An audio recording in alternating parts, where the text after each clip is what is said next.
instead of this being like an interview, we just have a conversation, man.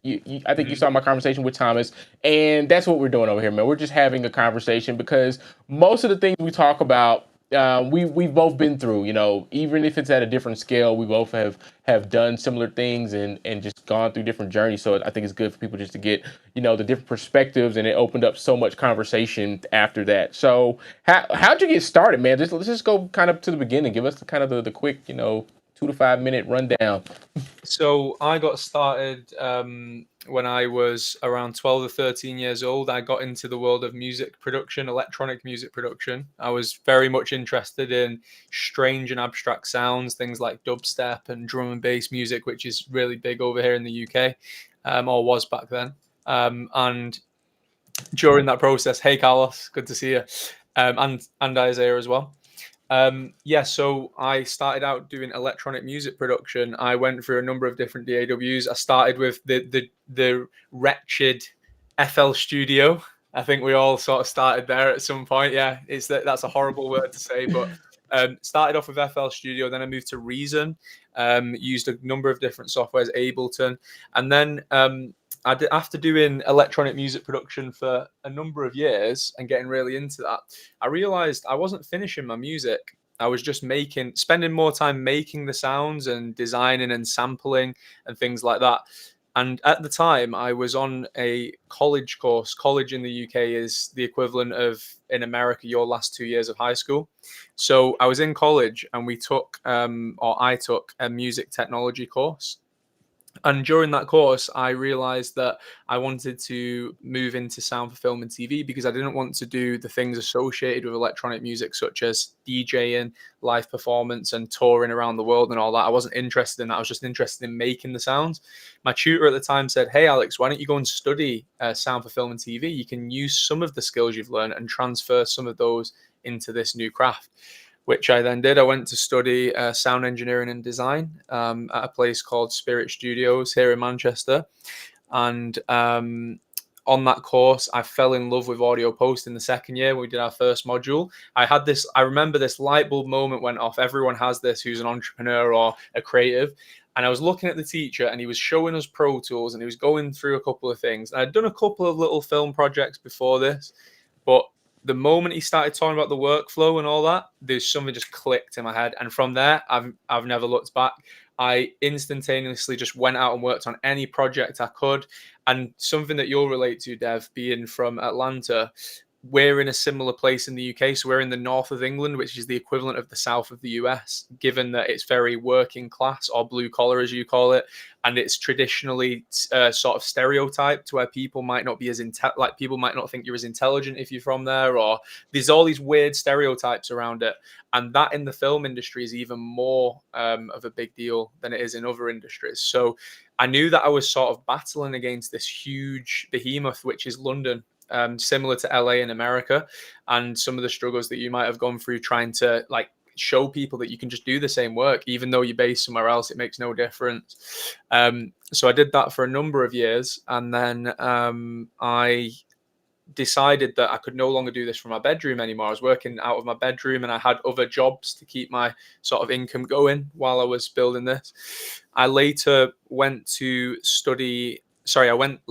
teach at a university. So I taught audio post for 3 years at the same university that I studied at. So I was teaching that for 3 years there and building up my client base and all that.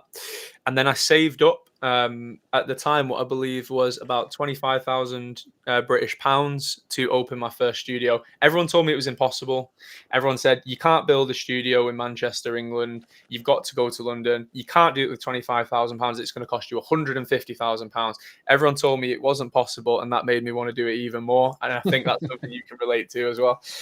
And the last kind of part of the story building up to where the company is today is that after opening that studio, and this is something I really want to share with the people listening here. Some of you may have opened your own studios or maybe thinking about it. After saving all of that money up, which felt like the most money I would ever see at that time of my life, given that I was only, maybe 23 years old at the time. And I come from a working class background. So no one had any money or started a business before. After I spent all that money on the first studio and I built the studio and everything else, all the clients disappeared because I'd spent 6 weeks building this thing and no time outreaching because I didn't have the time. Everything sunk into nothing. And I was like, oh my goodness, the money's gone, the clients have disappeared, and now I've got the studio. Now I'm going to have to go hard to make this thing work. So I just went insane, like 7 days a week, every day, hammering the outreach. And it came back and it started to build. And from there, it started to grow. And then we needed to hire someone else to help us. And then the studio became too small. So then at that point, an opportunity came up to purchase the building we're in now, which was just across the road from where we were based. I took the opportunity to buy that building so that we'd have full control over our office space and we wouldn't have to answer to any landlords or anything like that. And then we've grown the business from there. And that's sort of the summary of the struggle. Woo, all right, man. Woo, that is a journey, man. There's a couple of places in there that I think we can double click on. So going back to when you said business caved in and the work wasn't happening. It's funny because that's kind of where we are now with, at least here, like the work is so dry and just very thinned out. And it's just like, we're just doing everything we can to find the client. So the outreach that you started doing, what was that for you? There was no secret to it, and I say this all the time to the students that I still teach today as well on our courses here at 344. But there's no secret to it. It's just a hustle. It's a good old-fashioned hustle, right?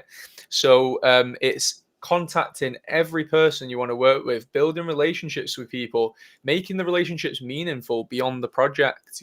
Some of the best friends I've ever made are my clients. I know that sounds crazy, but Dev, about 6 months ago, I came over to the US and I stayed with 4 different clients that I work with that are all US based. And I wouldn't have known those people if I wouldn't have started this business. And some of them are like amazing people who would do anything for me. And, I'm very blessed, to be honest. So yeah, it's outreach, it's doing the hustle, Instagram, LinkedIn. Today, you've got so many more opportunities than we had back then. When me and Del were building this thing, you had Facebook and Instagram was dead. Like Facebook was your option. LinkedIn wasn't even a reality then for this sort of thing. So now you've got X, LinkedIn, YouTube, TikTok. All of these platforms, you can be sharing what you do. Like Del's a really good person to follow to sort of learn how you could do that. And talking about your craft to not only get outbound reach where you're contacting others, but to get inbound reach where they contact you. They might even just send you a message. It might be a director or another sound person that you want to work with. Hey, really liked that video you did where you designed a spaceship sound. And then you respond and say, oh, cool, I've checked out some of your work. I wonder if we could get on a call together. I really want to collaborate. You've just got to hustle all day, every day. When you're starting out, it's got to be all in or nothing if you want to be successful.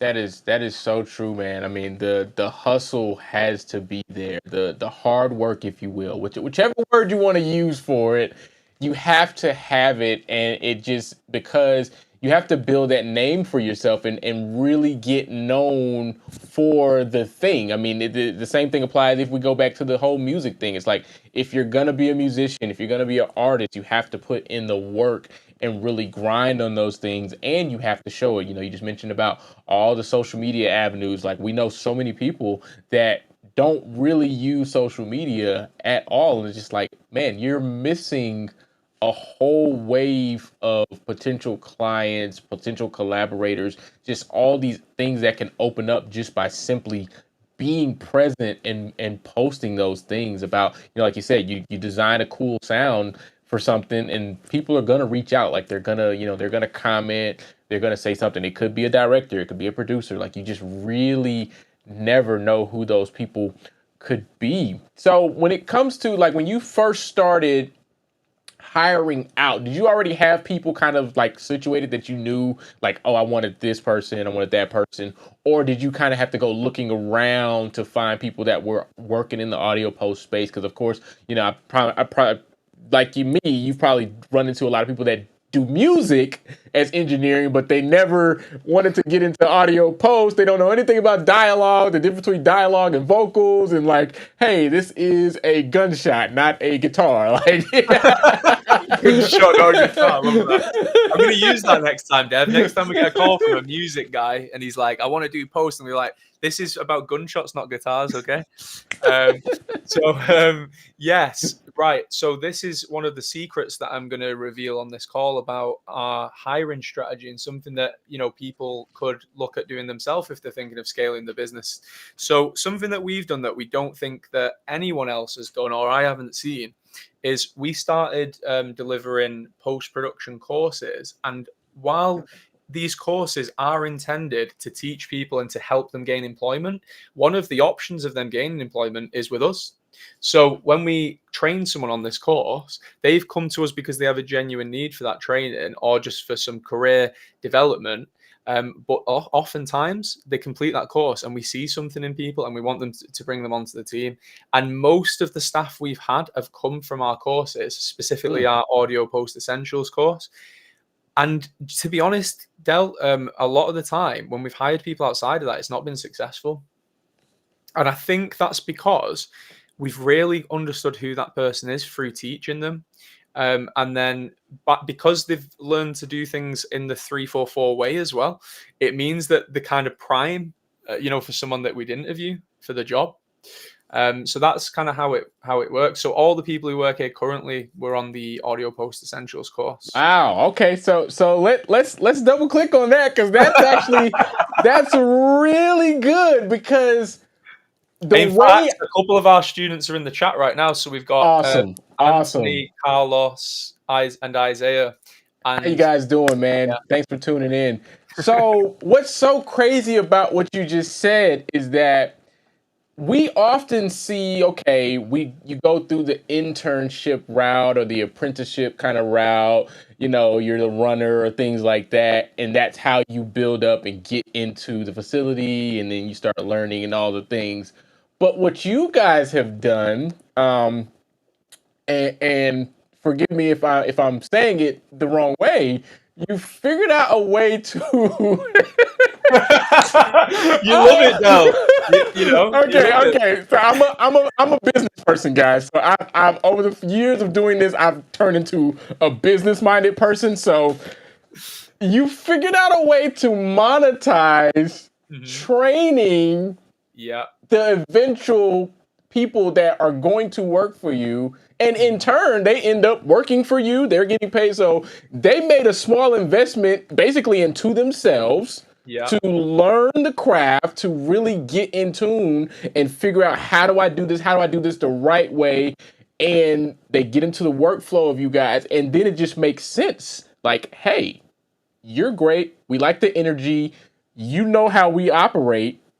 Come work here. Like it just makes perfect sense. It's just like jobs, we joke about people, doing job. I've been on LinkedIn and Indeed looking for jobs, and I've heard statistics that say a lot of times the job is they already know who they want internally for the job. But because of regulations and laws and stuff, they have to look like they're offering jobs to people, but realistically, they already know who they want. You guys are kind of just doing that yourselves. You're like, all right, cool. We're going to bring people in. Although I do have to say that there's another element to it. You are right that we found a way to monetize training staff. That I definitely won't deny that.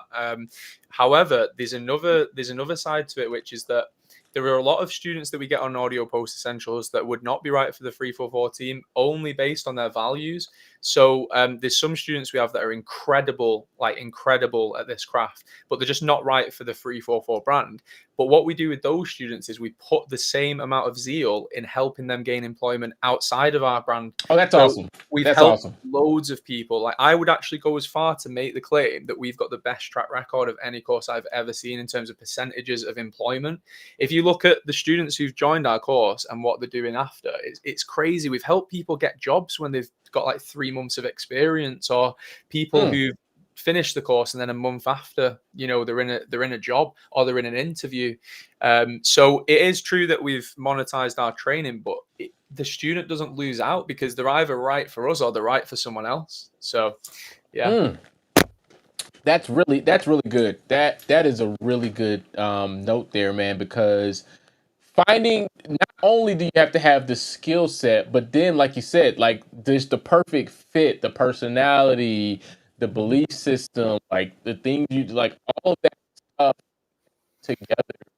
And which is also important why you want to be online, letting people know who you are, what's your personality, what you're into. Like those things matter because again, using music reference, people don't want to go on tour with musicians that they don't click with. Like that's not going to be a fun tour. Like so there's got to be some element of we get along, we vibe together, we have similar things that we're into. That way it's a seamless integration and not just like, oh, you're good at the work, because that was always a thing, especially in the corporate world, to where somebody could be really great at their job and they will be tolerated for all the stuff that people didn't like about them just because they were so good at the job. But I think we're slowly starting to get away from that across the board to where it's just like, you know what, you're not a nice person, or this thing that you do is we don't like that. So we're going to find somebody else that can do the same things you can do, but fits our mold a little bit better. You've kind of just touched on something that's really important about, regarding this topic of growing an audio post facility or any company in the creative industries. So when it comes to value systems, it's not even just about, do I get along with this person? Because I wouldn't even say that the staff that we've got here, I work with because I get along with them. It's actually more specific than that. Just as an example, two of our or three of our values are integrity, craftsmanship, and eccentricity. Okay. So what that means is if somebody comes into the office for an interview and I ask them a really deep question that might be nothing to do with sound and it's about the personal life and they don't give me an honest answer, I would never hire them. If they come in and they don't have any eccentricity, they're super sit up straight, like wear a tie. Oh, yes, I can. Never hire them because they're not eccentric enough for us. If they don't have the craftsmanship, if they don't have the thing of, I just want to do this no matter what it takes. Great example of that is Hafid, who's also in the chat, who is currently doing an internship with us. Hafid absolutely has craftsmanship. That guy will go beyond whatever it takes, even though he's still learning. He'll go to any length to do something differently or to achieve a certain goal, and that's craftsmanship. So if they don't have those three specifically, I might not even get on with them. Like we might not even speak that much when we work together, but because they have those three core values, I know it's going to fit together somehow. Do you know what I mean? For sure. I mean, the cultural aspect is funny because you mentioned like the stiffness and the ties, and it's like, okay, that was like the corporate thing for a long time. Like, even think about like CEOs in the past. That was the CEO. Look, you wore suits, you wore ties, very, clean cut and very nice. And now you see Zuckerberg, you see Gary Vee, you see all these CEOs, Alec Hermosi, that just like, hey, there is nothing CEO about those people. Like they wear sneakers and t-shirts and jeans. they're very fashionable. So that's good, man. But like you said, it's not that they can't fit anywhere, and you guys do go and help them find their fitting somewhere, because there are some post houses that really are kind of that more corporate. We'll sit up straight and do the whole thing. Absolutely. Yeah. And we've got them here in our city. We've got an area of Manchester called Media City, which is where the BBC is based and all that. And if you're that kind of person, you will fit right in there. And we've had students like that, and I've then guided them towards that direction, knowing that that's where they'll fit best. Right, for sure. Because I mean, you got to get in where you fit in, and that's a good note too, man. Just kind of, just on a personal side, knowing yourself and knowing where you fit in and kind of your type of vibe. That's gonna really help you pick places to go intern and try out, because oh, I like those people. They look like my kind of people. I like the fact that they wear, polo shirts with the company logo on it and khaki pants. Like I like that. I like that they have key card lanyards and all those things. Like if that's you, then you just know, okay, cool, I want to go over there. Whereas, oh, you see these guys over here, they're wearing Jordans and polo. They wear, gold chains, and they're a little bit more, street, if you will, but they do good work. It's like, okay, cool. Those are your people. Like, and you're going to work on this type of stuff that they work on. So it's like just knowing those things. It's kind of like, me on the music side, I don't do rap music. Yes, I'm a black guy that doesn't do rap music. Like, it's just, I didn't grow up entrenched in that environment. I'm a musician. I play drums. I play keyboard. So it never really soaked me in. And so to sit here and engineer that kind of stuff, it never really made sense for me. It doesn't speak to you. Yeah, exactly. It's not me. Same with me. Like, there's certain kinds of projects that don't speak to me, and being based where we are in Manchester, I had to create this company to create a job for myself, because I knew the kind of projects that I wanted to work on, and we just don't have any employment in this city for that kind of work. So I knew that I had to create a company to create a job for myself as well. So yeah. By the way, I've been meaning to ask you. Don't know why I'm asking you this on the live stream, but your first name, is your first name Spanish? From what I have been able to gather, there was a French clothing line. I believe it was French clothing line, long ago, that was named Delevante. So somehow that got to me. Okay, interesting. Cool. Yeah, it's a good question. It's a fun question. Your family might have been from like South America or something. I don't know. My mother is from the Bahamas. Oh, okay, cool. So I am part Bahamian, the island. Cool. Very, very cool. So your client base, are you mostly dealing with directors and producers yourself, or do you guys deal with, production companies and you're subcontracted out for things?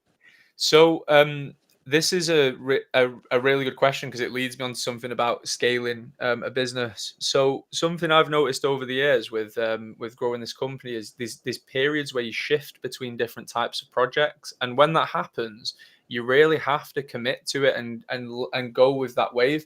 So a lot of people sort of start a company and they just do one thing in one particular way really well, and that's great. But what will happen is the industry will shift, and then you'll really struggle. And we're seeing that in the UK, like a lot of companies closing down, and we're stronger than we've ever been. And it's because what we're doing is we're swimming with where the work goes. And I've seen you post about this, where people say, "Oh, AI is this and AI is that," and then you've said, "But if you don't do it, someone else is gonna do it." Like, so. To answer your question, we became very well known in the UK and some other regions. We did a lot of work in Canada as well, on specifically independent films. That's how we grew our business. Everyone again told me, independent films make no money, Alex. You'll never grow a business that way, and we did. So indie films were a big thing for us, because they want full audio post in one place. And if you can do it properly with people who actually really care about it and treat it like it is a more, a bigger budget project, people appreciate that. So that's really how we built the company image and ethos on those projects. However, we're now going to the top bracket. So we've worked on some bigger projects, like we were involved in Call of Duty Modern Warfare 2 and 3. We've done some like promo work for like Wonder Woman 1984, Teenage Mutant Ninja Turtles. And we've been doing some pretty major British TV shows and things like that. Nice. But now we're really aiming for the top end of the market, and it goes in line with some of the expansion plans that we have as a business. So we're always aiming for something else, and because we're constantly moving and shifting, it allows us to dodge the problems that are happening. For example, last 2 years, we all know the industry has been in a shaky, strange place, but because our courses are doing so well, we pivoted into that for a while, and then as a result of that, you get other work that you don't expect to get, and you just move with it. And if you can do that, and you can be flexible, and you have a team who are flexible, that's the win. Like, if I went into the team today and said, "Guys, let's sit down and really talk about where we're going," they would be on board with it. If I said, we're actually, like, for example, Danny, our in-house Foley artist, if we said, "Danny, we can't do any Foley for 6 months, we've got to focus on this," he would be behind it. Like, that's the kind of team we have. You have to hire people in post nowadays who are able to shapeshift. If you just get fixed people, that's the Foley artist, that's the sound editor, that's not going to work if you're scaling this thing from nothing and you don't have. Oh man! All right, so now you're getting to the good stuff.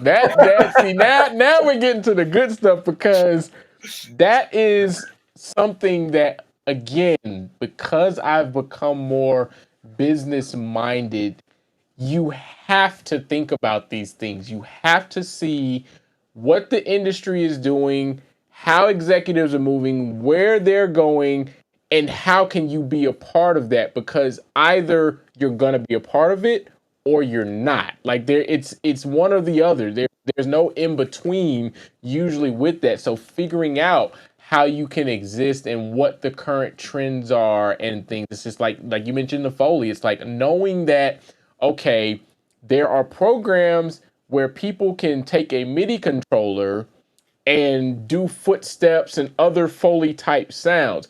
Is it as good as a Foley artist? We can argue about that all day long. But is it faster than the Foley artist? Because somebody already in the middle of a mix on the show and the director says, hey, I need some extra footsteps there. Cool. It's really easy to just reach over here, MIDI keyboard, you pull up the instrument, you do the thing, you mix it in, and it's good to go. Like, that's the real world scenario that sometimes I think people miss, especially the higher up you go. You know, they've been fortunate and blessed to be on top of the top projects that get months on end to do all the things. But I'm pretty sure, like myself, you've worked on projects to where it's like, hey, we've got 8 episodes and we've got 4 weeks. Can you do it or not? Like, it's those conversations are like, okay, if I get 5 calls like that in a row, that's a trending kind of thing that's happening. So either I'm going to keep saying, no, you can't do that, it's impossible, or I need to figure out how to do it, because somebody will. Absolutely. If I don't, somebody else will. Absolutely. Although one thing I will say is, as you scale a post-production facility, one thing that will become really apparent, or I hope will become really apparent because it did for me, is that once you start getting human beings involved in all of this and you're responsible for them, if you're a good person, in my opinion, what you start to understand is that these people are aiming for something and you're the person who's going to be able to provide that for them. And they're going to provide you with their life and their time. Obviously, the US and the UK are very different in regards to like work-life balance culture. I'm kind of more on the US side of thinking. But what I like about the US is it's the company owner that decides the work-life balance. And if it's a good company owner, they'll give you a good work-life balance. If it's a bad one, they'll rinse you. In the UK, you're fixed by the government's rules. It's very strict about like how many holidays and loads of crazy stuff. So you have to find people where it's an equal exchange. You can provide them the life that they want by getting the project that they need in through the door and then getting them to work on it with you. And then they provide you the flexibility you need to do the project. However, there are a lot of projects that you will get to a point where you will be able to say no to. And it's okay if you have to do things earlier on where you don't agree with the value system. But as you get more progress through your career, you'll get better at negotiation. You'll find ways to explain the value of things to people. And there are definitely, projects that we wouldn't take again that we've done in the past, or things that people bring to us all the time that we say no to. But it's because we would, and there's a classic saying in business, it's better to get 80% of your income from 20% of your clients. It's better to be doing a couple of massive projects and then lots of little small ones, rather than doing half of your projects are massive, but you're getting hardly any income from it, and then half of them are small. It's better to be doing one big one at any given time and loads of little ones where you can put a lot of work into it. And then that way you're only managing one big problem at a time. And then all the other ones are just little projects, Whereas if you're taking on everything and it's like, oh, this one I've got half the time that I should have, and then this one I've got, that just becomes a nightmare, especially if you've got staff. They're going to hate working for you. They're not going to want to be there, and they're going to think you're kind of a semi-abusive boss. Like, you need to have a balance there of some description. And if you find that that's the sweet spot, it's a constant battle all the time. Absolutely. Definitely a constant battle. And it's, by being in the trenches, that really helps. Some companies are where the the heads aren't really they're not doing the work. They don't understand. Whereas I think you and I, we're both still very much in it. Like we're not just sitting around managing people and managing the work. We're like, no, I'm dialogue editing on this project. They're doing sound design. So it's like it's you're in there so you can see like the workflows, you can see the pitfalls, the hangups, and all the things.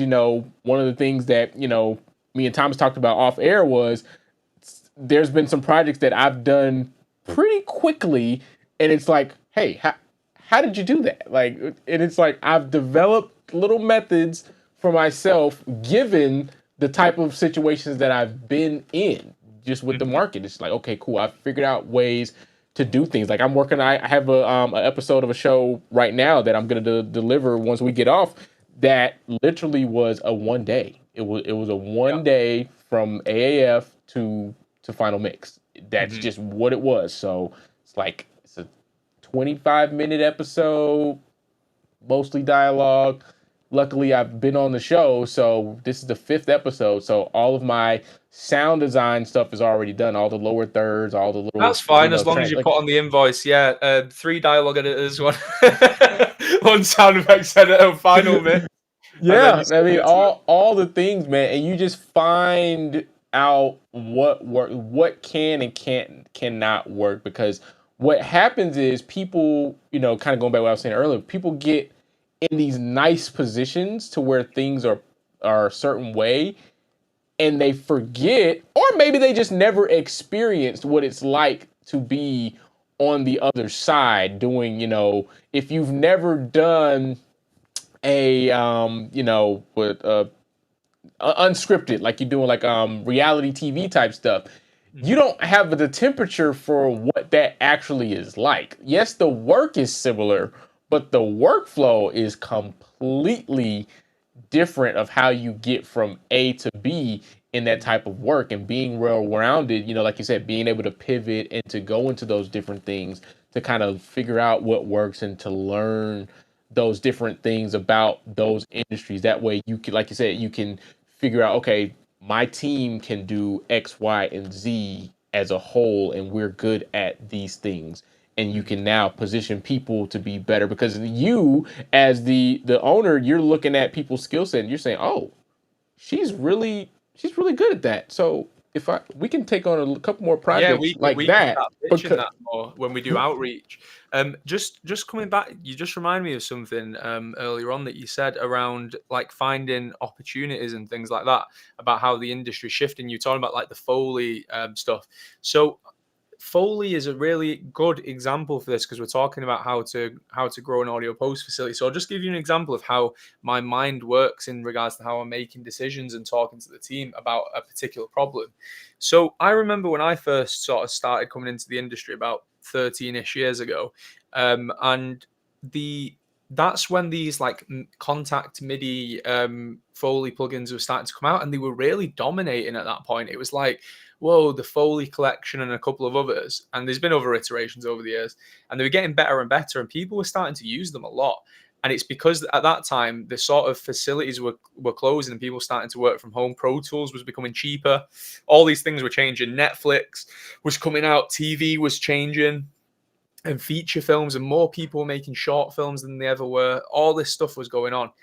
And that's what people did. They solved the Foley problem with that. And that lasted for a while. And then I started to notice a shift. And that shift I noticed was the Eastern Europeans and the Indians started to open Foley studios, because they knew and identified that the Westerners couldn't afford to run them anymore. So what they would do is they would do the same work, but for like a third of the price. But then what happened, and this is how you got to be so aware of what's going on in the world if you work in this industry. What happened then was those Eastern Europeans and Indians became so good, they charged the same price that the Westerners charged originally, because they knew the Westerners no longer existed. And the ones that still existed with Foley studios were astronomically, they were like Skywalker Sound, Pinewood Studio, the biggest, the ones that no one can afford unless they're making a major hit. So then they took all the work.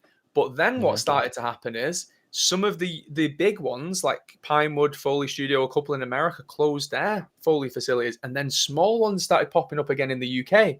And I'm not sure if that's happened in the US as well. We've got a couple. what I'm saying is these are the trends you've got to be constantly aware of. You can't just sit passive and keep doing your work in Pro Tools. You've got to be like, what's going on in Eastern Europe right now, and how can I take advantage of that? So that's why we started doing a lot more Foley. We used to use an outsourced company from India, and we realized the first couple of projects, great. And then it started to drop, like the consistency. We were like, we can't have this with our clients. We've got to deliver on time. It's got to be good. So we started doing Foley in-house. And now we do a lot of Foley projects where we're doing Foley for a bigger studio, meaning we can access those top level projects with less work involved. So these are all the little things you got to be able to identify, you know. We also know that because of where we're based in the UK, our pricing is a lot more affordable than places in London. And it's not even that we're charging a low amount. It's just that they charge extortionate amounts because London is crazy. It's like New York City. You just can't Or LA. charge a reasonable amount. It's too much.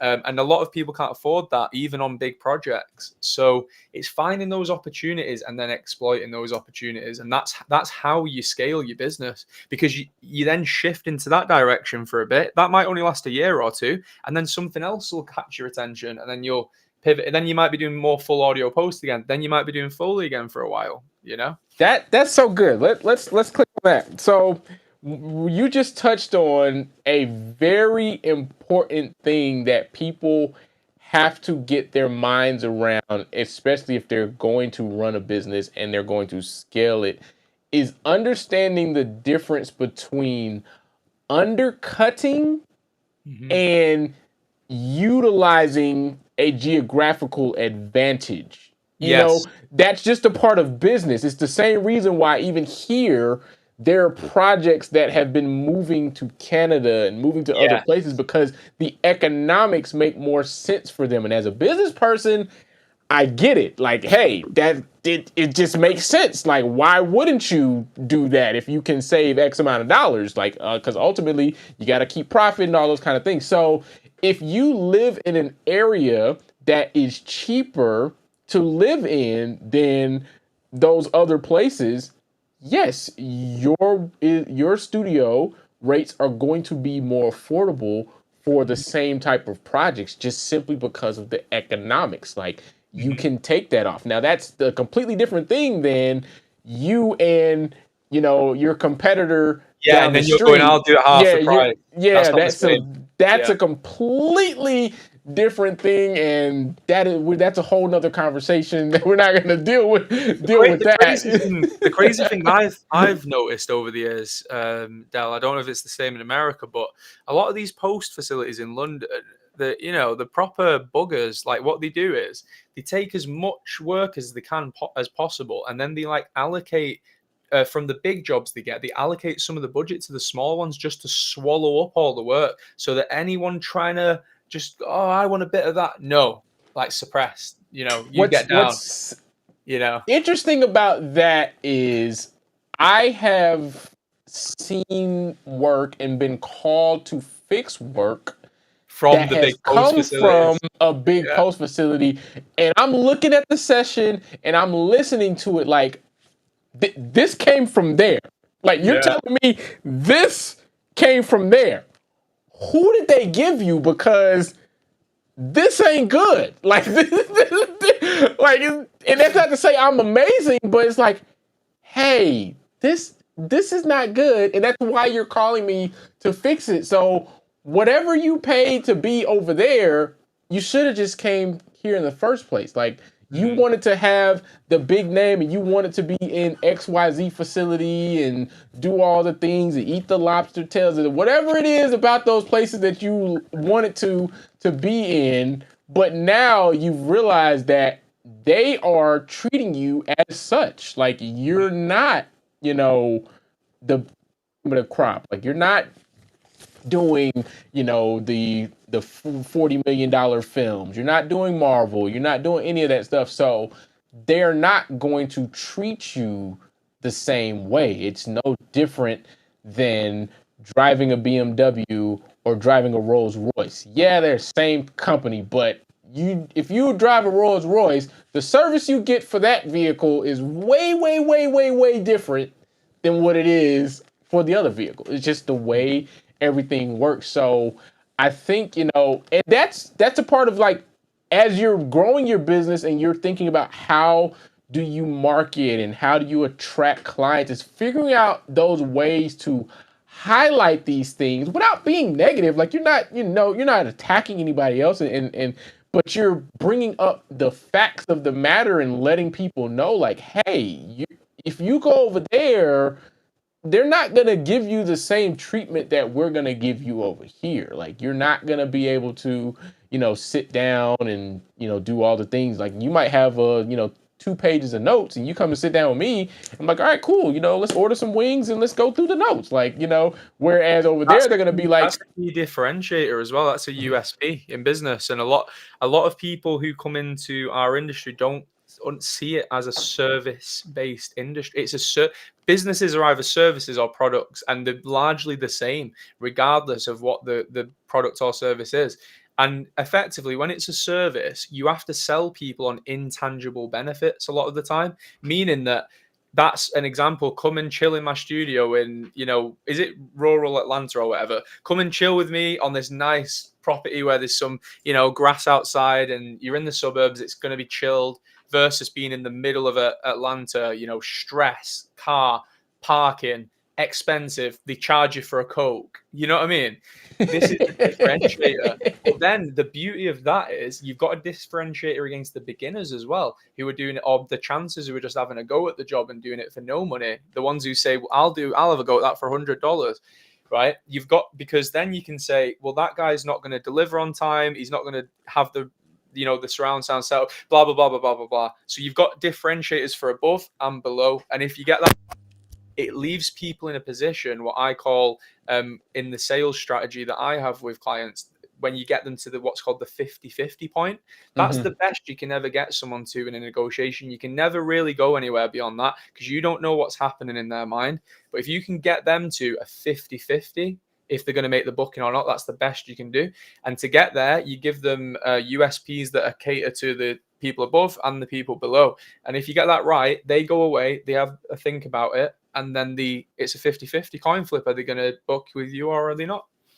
I've had, several through the years to where it's just like, I'm not a good fit for either budget or whatever, but I was able to give them some information. And, there's people that say I might give a little bit too much information away and I might be a little bit too helpful, but I'm a teacher by nature. Like you said, you were a teacher. Like, I taught for 4 years at university. So I that's just a part of who I am. I'm going to educate people and help them know what they need to know. So at least in those situations, they walk away with more information than they had, and they can hopefully make a good decision that works for them. Because, it's just the nature of the business. Like, sometimes the budgets just don't work. Like, they just don't have the money, and you can't realistically take on the project and do it the amount of justice, because if they're, we'll say, 50% lower than where you should be at, you taking on that project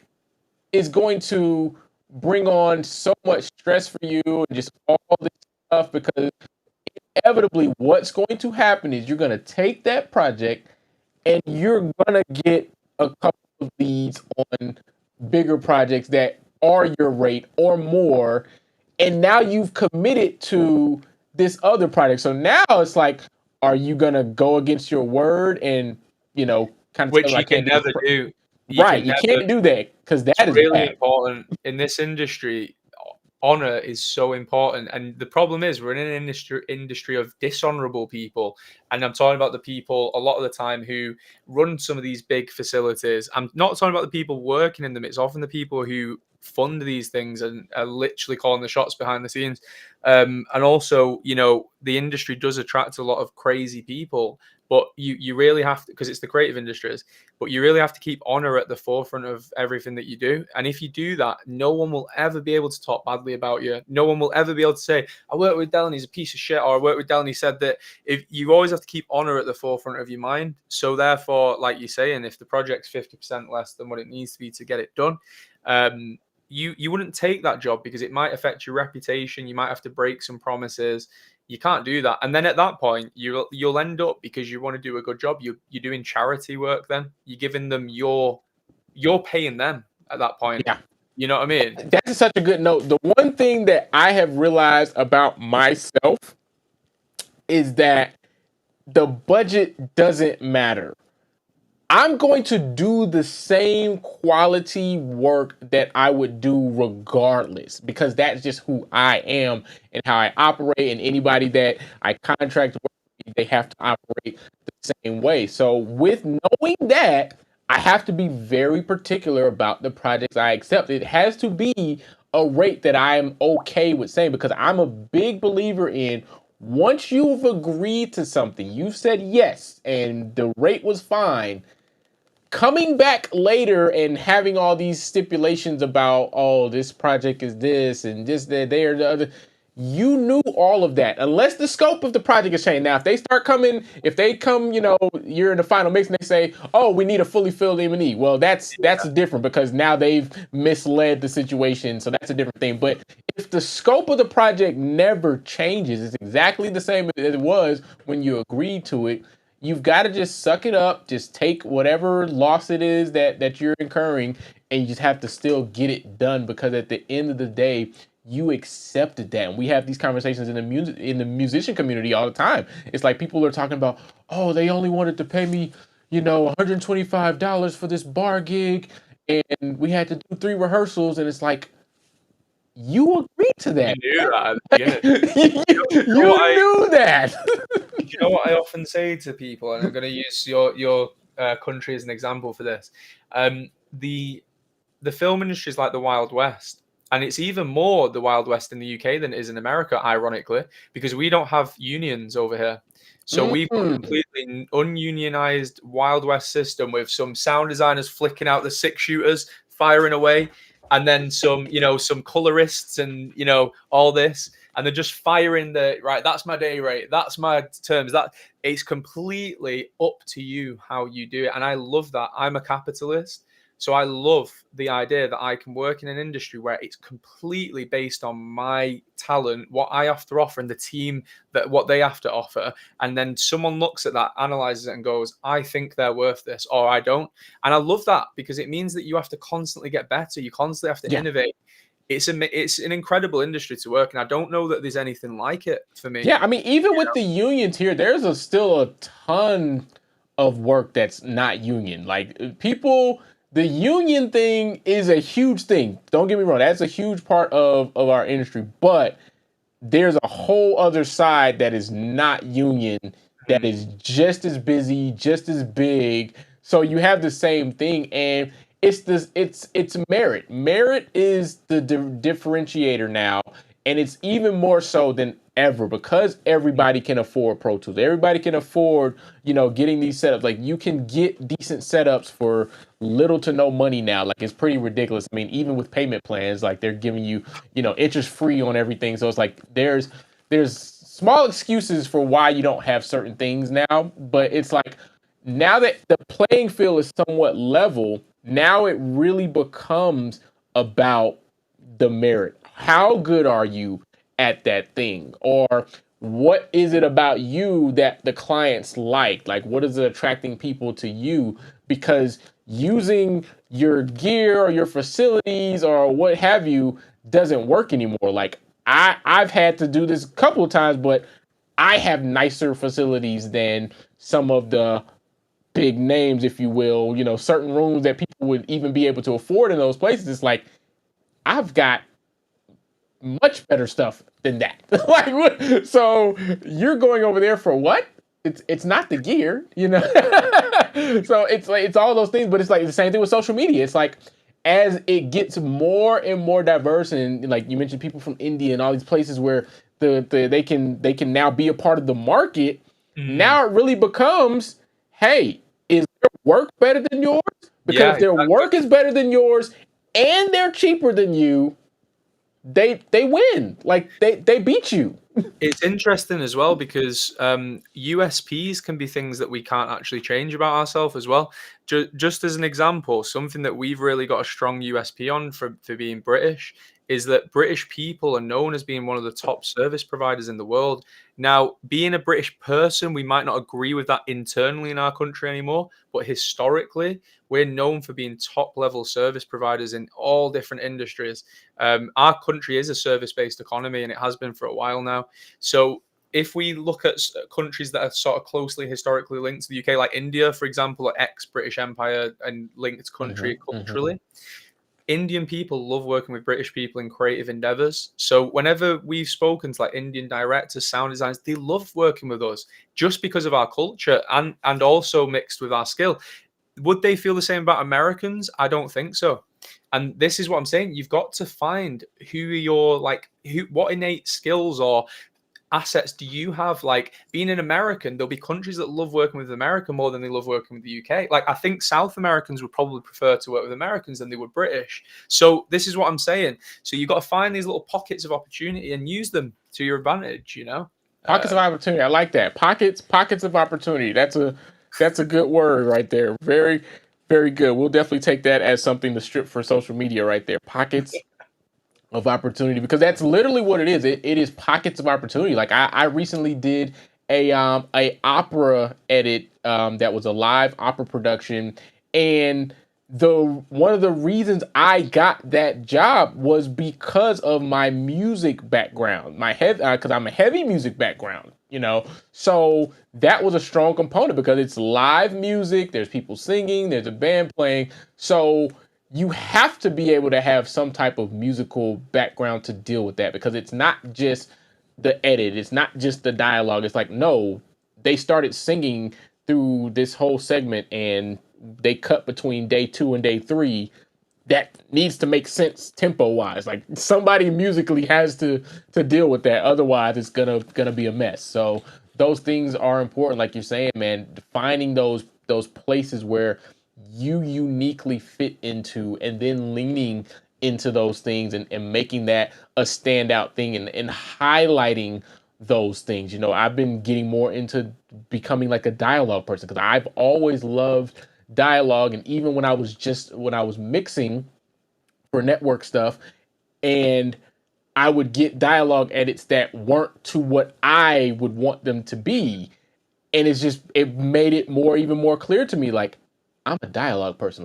Like the dialogue edit is where I just live. So I'm perfectly fine jumping in on projects and only being the dialogue editor, just because that's what I just really love and I hone in on, because to me it's so important, and I really love being able to go in and make the edits smooth between the takes. And that's something that I'm able to push when I'm talking to people and talk about, their projects. Like, hey, this dialogue, this is, I can smooth this out and all these. You see how you got this edit here and how it cuts from this, like being able to explain to them those things, And again, another note just about growing the business is finding the opportunities to talk to clients about the technical craft without it being overly technical, like being able to break it down to what, to something that they understand. Like they might not understand the difference between a composer scoring something and a sound designer using a riser and some sound design elements to build it up. Being able to talk that shop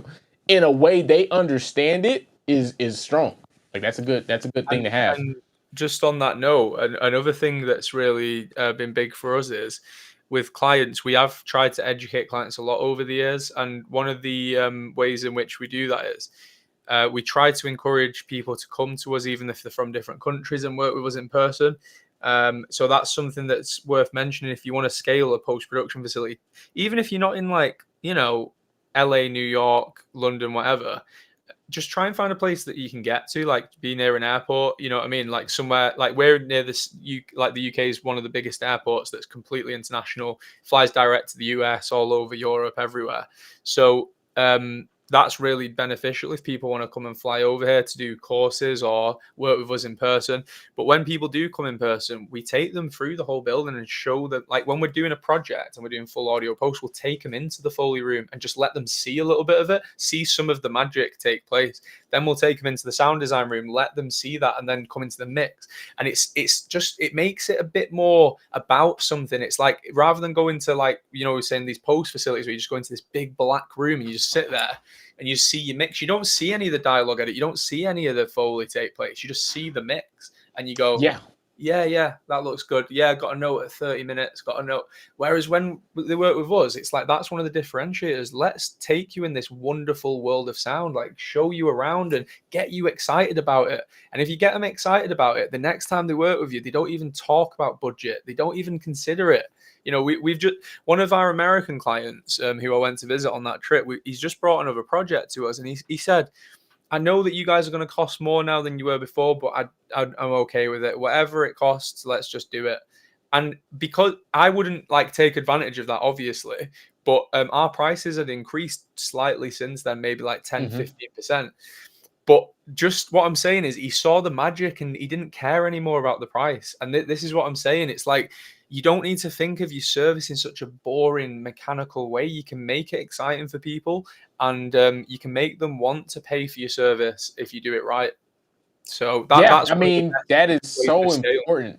That is so important because I had a recent project, and one of the comments from one of the producers who was their first time working with me, they watched my first pass mix, and they were like, it's like I'm watching a whole new movie. Like, I've seen this a million times already, but you guys is working on the audio post stuff, the sound design, and how you mixed everything, the dialogue. Like, it made them feel like they were watching a completely new thing. And so those types of experiences, when you give that to people, like you said, the cost doesn't matter at that point, because now you've given them an experience. You've really enveloped them in the whole process and show them, how it's made, how the sausage is made, is something people like to say. Like, the reason that's effective as well is because another thing with business that's kind of true in all businesses is the best way to sell something to someone is to sell the thing that they get after it, not the thing that happens during it.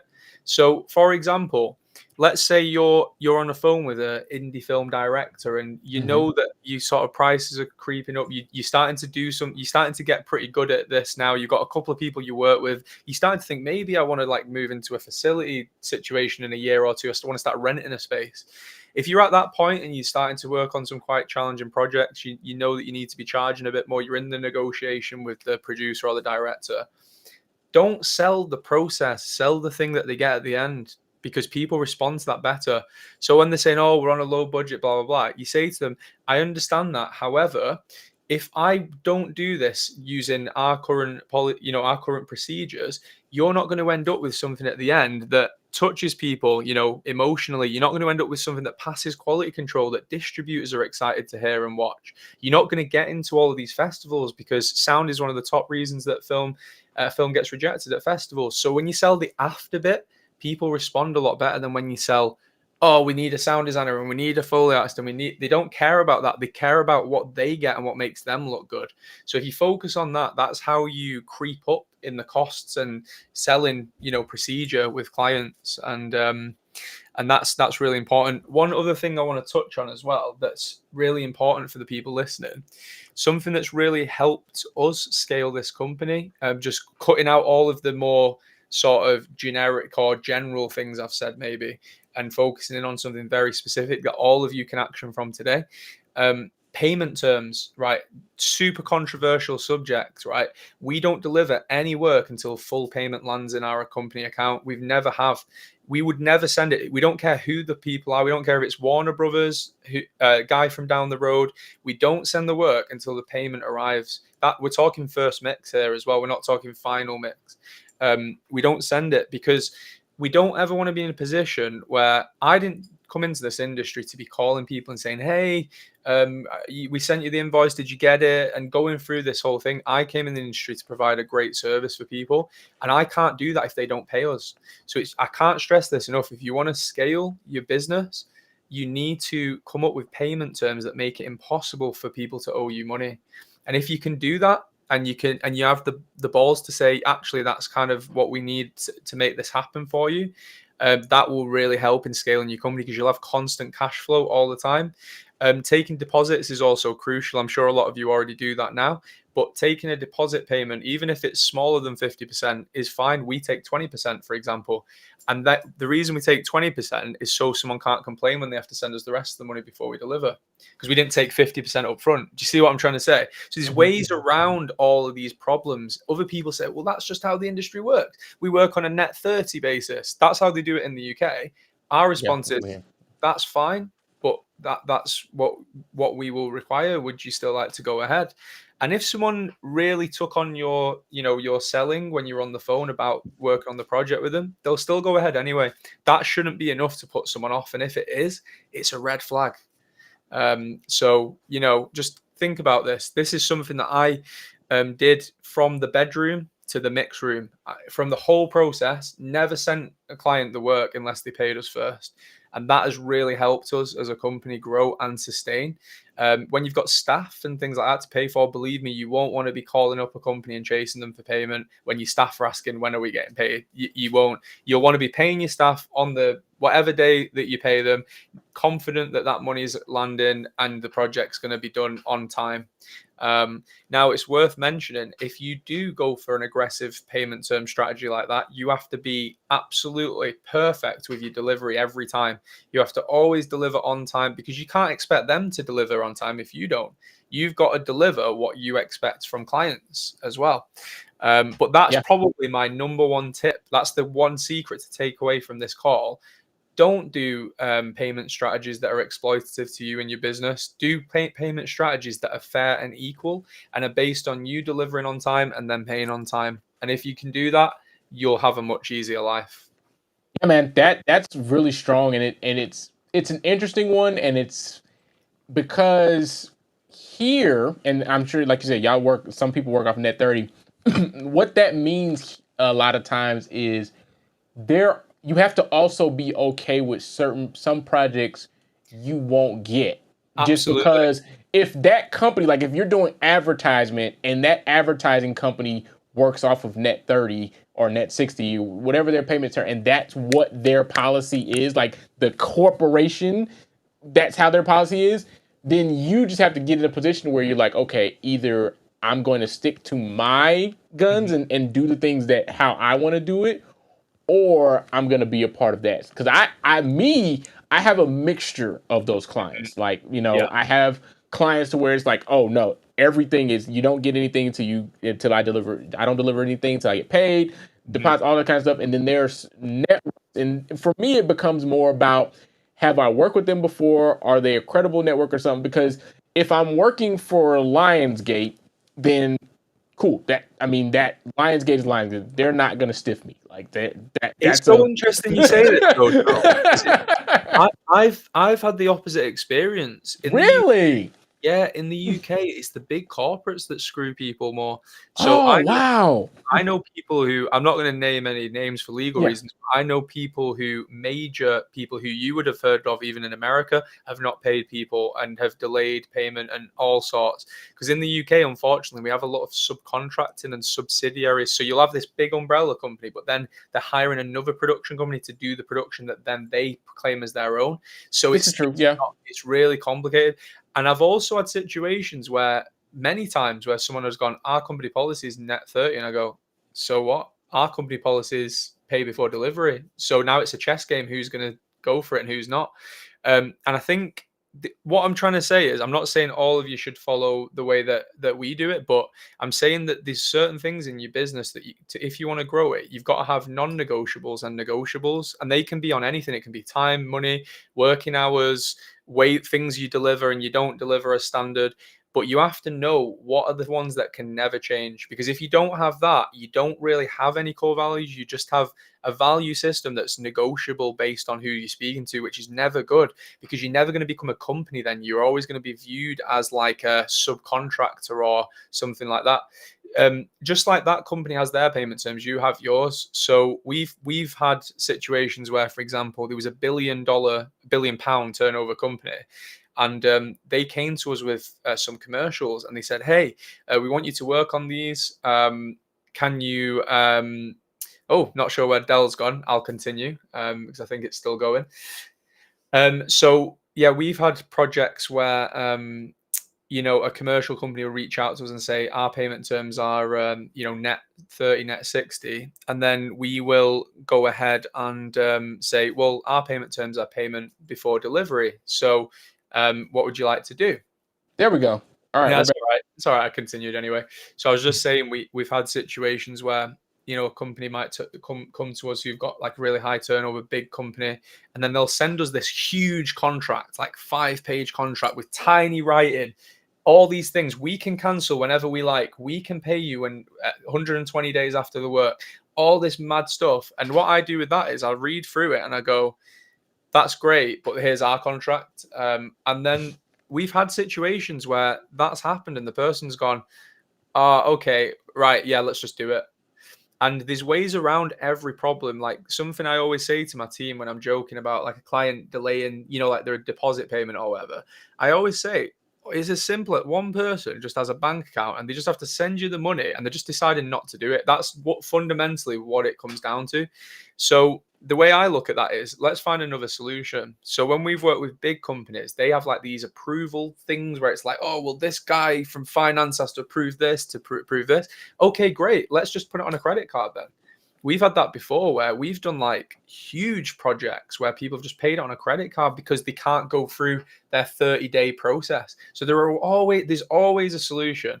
Do you think that like catering companies are doing this under that? You know what I mean? Like there's other people working for these companies that don't accept that stuff. It's just because in our industry, a precedent has been set and we have to fight against it if we want it to change. And that's something that I've been really big on over the years. And it's got easier. It was hard at first and it's just got so much easier. We never get questioned on our payment terms anymore by anyone. Yeah, that's really good, man. And I think like you said, at the beginning it's gonna be tough, and then it gets easier and it gets easier.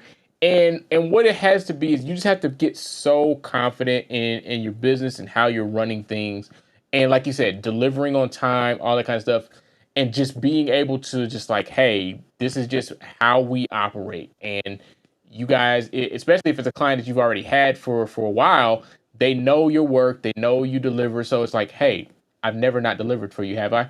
Like all those kind of things, like you use those things to your advantage because you, at a certain point, you've dealt with enough of the being a bill collector to where you've just had enough. And you have to, and sometimes you do have to get through that, just like children, sometimes, they have to touch the stove to really learn that it's hot. So, sometimes you have to go through those things, but like you said, like if you can take anything away, like just do that. I've got a project. I got 2 projects now, two series, just transparency that they're delayed on payment. The companies are delayed on payment, and it's like you said, subcontracted work. So it's like, okay, production company subcontracted another company, then it's like it gets down to me, and it's all those kind of things. But because of network, so it's like one of those things where like I'm putting them on a list of like, hey, if I do any more projects with you guys, it's these are going to be the terms, or I'm just going to not do the project. Like I'm just in a place where I'll just be fine. I imagine in US law as well, you probably don't have a right to charge interest or anything. It's probably only based on contracts. Whereas in the UK, we have a legal thing that's automatic. If someone takes longer than 30 days, you can charge them interest from day one, and there's a standard rate and everything for that. So there's deterrence involved, but it's not enough in our country. People still do it because a lot of people don't know the law. They're not as patriotic as Americans. They don't know what like the systems are. So they just kind of go through it as creatives and just want to do the work and don't think about it until later.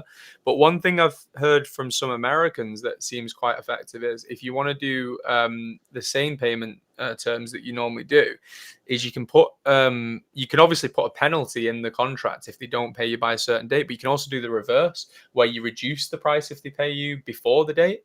So you could say it's 5% cheaper if you pay me 1 week earlier. And then you could add that 5% onto your cost, because if you are going to be doing the 30-day, 60-day, all this kind of stuff that I just personally think is I just wouldn't do it myself. If you're going to do all of that, you're already creating a cost in your business anyway. Like you are paying the client to be their chase up. You're loaning them the money basically by doing that.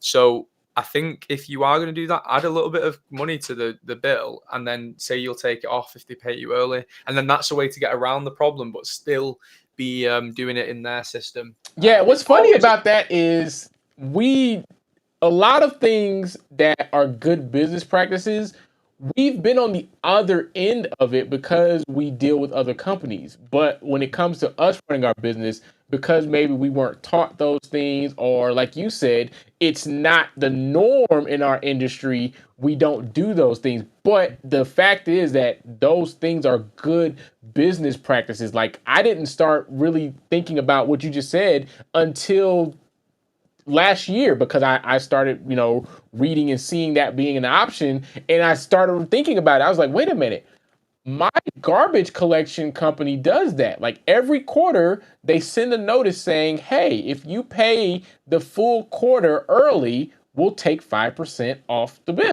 Like, that's literally how they do it every single quarter. And it's like, we could do the same thing. Like, you send out an invoice, and even if it's 15 days or 30 days or whatever, you can say, hey, if you pay me, before X date, then we'll take 2% off, 5%. Like, it doesn't have to be some huge percentage, but just enough to where the accounting department at that company is going to be like, hey, we're saving money. Like, we got to pay this invoice. And if you think of it like this, right, all that time that you spend chasing clients, let's say the average Joe UK sound designer who does every job on 30-day invoice, whatever, that person is spending probably, I don't know how long, because I've never done it, per month. I imagine they're spending at least a day a month chasing people, maybe 2 days. That 2 days could be used on business development, outreach to other clients. So while you might have lost one client, you might have gained more from the time that you wouldn't spend chasing them.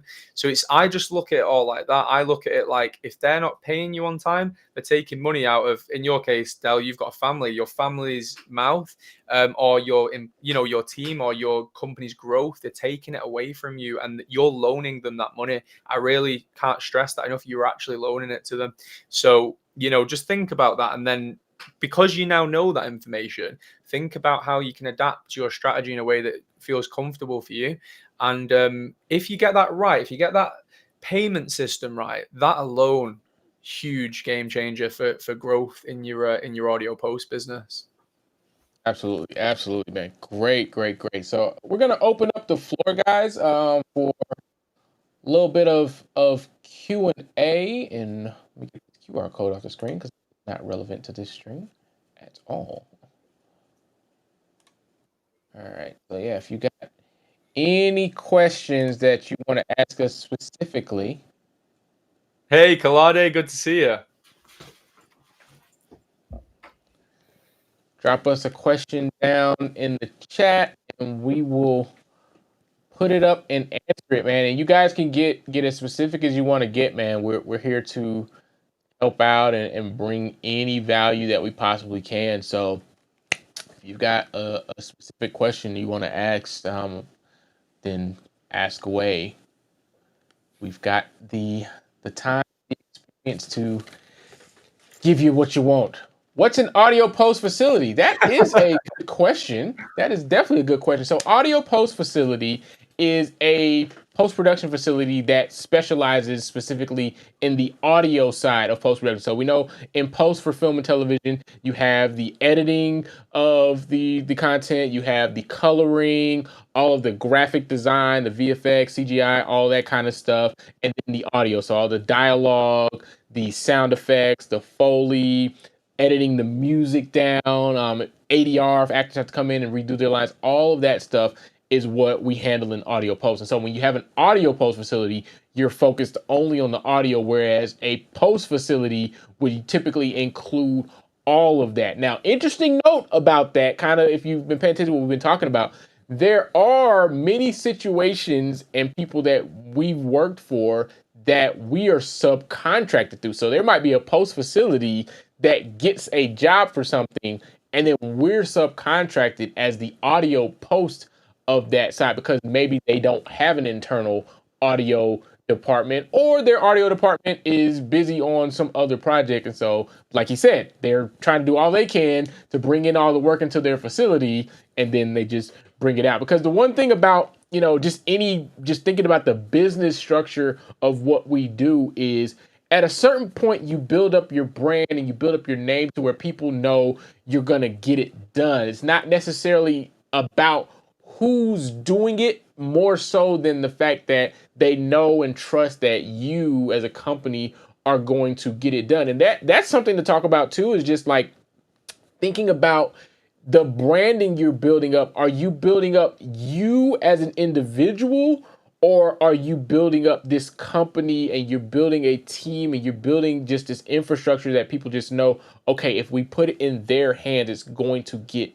done. It's a tough thing to do because, just in general, our field of audio and just crafts, it usually is about the person. Like, you usually know who that mixing engineer is or who that dialogue editor is and those things. But it's another thing to have a facility. Like, we know Skywalker Ranch. Like, we all know that. We know Pinewood because those are brands. We don't necessarily always know who the individuals are that are working there at the time. We just know the brands of the facility. So you got to think about those kinds of things, because the other thing that can happen is if you yourself are too much of a brand, if you will, then what can happen is if you're very busy and you don't have the company arm to where people just know, okay, he has a company and the project get done, they're going to look at the fact that you're busy and basically say, oh, we're not even going to pitch this project to him because he's busy. She's busy. That is so true. That is so true. That was one of the biggest struggles I had in this journey of growing the company, because I did so much work when it was just me from the bedroom that I had to kind of undo some of it, like all the interviews you've done online, all the, like, you had to then like backtrack a bit and be like, actually, let's make this not about me anymore and make it about the others. And that's very hard to do. It takes years to undo that stuff. So it's really important to. I know for a fact, they haven't said it, but I know that I have a long-standing music client of mine that has now moved on to somebody else who I love and we're friends. But it was because I started getting really busy and doing other stuff. And so they were no longer able to just call me and I was available to do things for them. That it's just how it happened, just the time. So it's like very hard, like you said, to build up that presence to where it's like, okay, I build an agency is what they call it using in advertising. Like, there's an agency that you hire the agency to do the work, and then the agency sparses all of that stuff out. Let's see. How does Alex think AI might shift the industry? Is it going to have a big impact? It already is shifting the industry. So we've got things like AI voice generators that are coming in. They're not quite as good as we would like them to be yet, but they can do some pretty interesting things.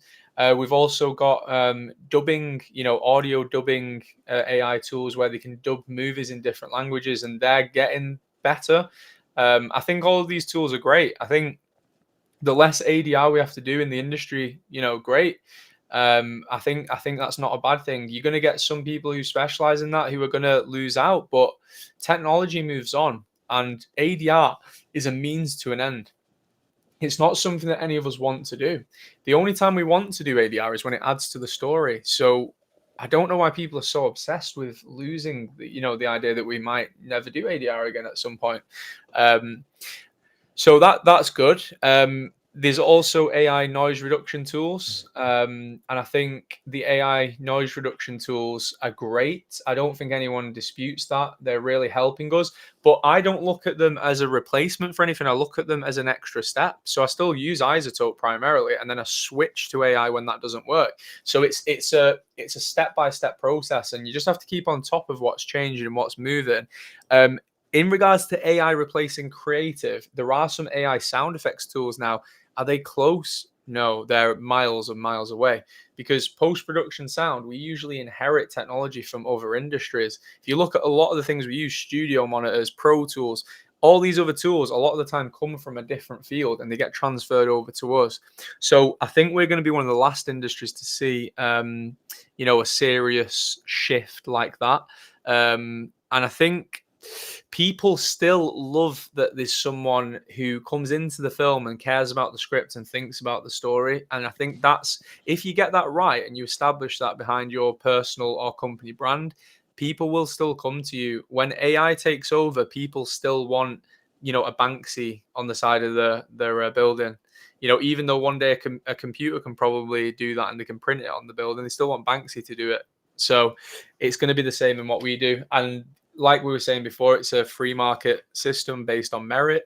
And if you're the best, you're still going to get work regardless of industry change. So try and be the best, keep pushing in your craft, keep growing, and you will weather the storm.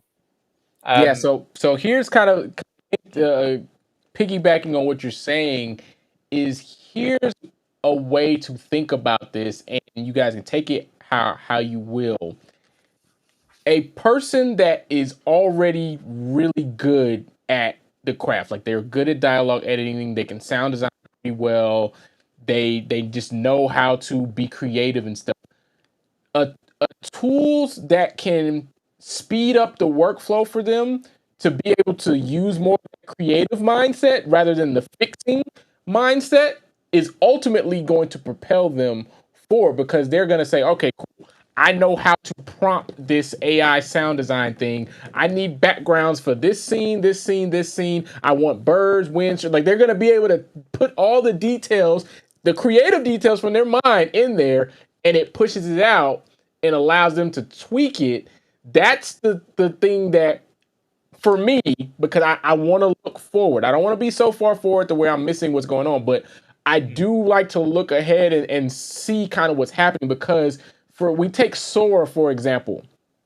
If you Sora this year, that first video we saw was like, oh, wow, this is pretty crazy. You have to also realize that if you're keeping up, just a year ago, there was pixelated videos coming from very similar tools. So in a year's time, we already jumped from unacceptable, can't use, to, oh, that's pretty close. So when you look at it from that perspective, you got to say, okay, technology is getting faster. NVIDIA is pouring every dollar into AI and helping them get the graphics and all that kind of stuff together. So it's like we see what's coming. So you have to think about where this is going and figure out, okay, again, like we're saying, where do you exist? What is your skill set? If you are a strong sound designer, okay, what do you need help with? Maybe it is the dialogue editing portion. So it's like, okay, what can you use to help you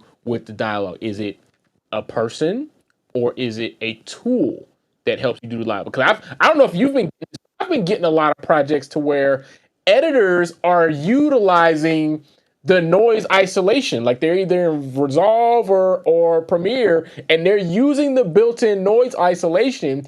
And what happens with that stuff is the directors are listening to that cleaned up audio from the editor that's already given them a certain taste of what the film sounds like. So you're having to deal with that and kind of even combat sometimes, like, hey, they went really extreme with the noise reduction. You're losing words here, syllables are like all this kinds of explaining that to them. But in their mind, they're like, oh, the dialogue already sounds really clean. So we're dealing with that. I don't know if you've gotten that, but I've gotten a lot of projects recently that off rip they already have like just heavy noise reduction done by the editor. Yeah, it is starting to become more common, but I think this is the benefit to trying to get involved with projects early. So one of the USPs of 344 is we try and get involved in projects before the script's even written sometimes. So we're in really early, and then we consult throughout the whole process, so that when we actually come to do our work, it's much easier for us and easier for the client. They feel more involved. They feel like you've sent them stuff before there's a lot to edit. You might have created original sounds. So it kind of overwrites a lot of these problems because you have a say almost a little bit more when you're involved early on. That's largely why sound is so undervalued in post. It's because they don't think you're important, because you only get in right at the end. If you get in right at the beginning, they treat you as equals because they see you as a part of the filmmaking process. So that will help with things like that, like getting dodgy things from editors and stuff. But So we've see got a couple more here. questions there. Yeah, can you talk more about the hustle of getting new clients at the beginning of your business, especially if you work remotely? Yeah, absolutely. So, Paul, a lot of our early clients were remote. So most of them were from London, and we're based in Manchester. I'm talking about back in the bedroom days. London, America, Canada, places like that. And the way that I did that personally back then was via doing loads of blogging. No one else was doing blogging as an individual sound designer. I was basically one of the only people doing it at that time. Being involved with a lot of the Facebook groups, seeing what's going on in the industry. Facebook groups are a great place to find work when you're starting out, because a lot of people post and they don't know where to find a sound designer. Join groups that are not in your area. Vancouver, if you're based in Germany, or India, Delhi, India, if you're based in London or whatever. Join these groups where there's specific niches of people. You got Reddit forums. There's so much nowadays where you can just tap into people from all over the world and get into that little subculture, and join the specific one where they do, a Reddit forum called Indian filmmaking or something.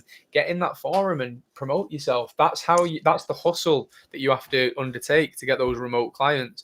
And a lot of the time they don't care where you're based. Try to work in their world as well. Like, look at where they're based. Say they're based in New York City. Don't say to them, hey, I'm available. Say you're based in Germany. Hey, I'm available, blah, blah, blah, Berlin time. Go back to them and say, hey, I'm available, blah, blah, blah, EST. Don't even let them think about where you're based. Try and act like you're in their world. And that way, that won't become a problem for them anymore. The more you make it a problem, the worse it will be for them. Other things you can think about is what makes that better for them that you're remote.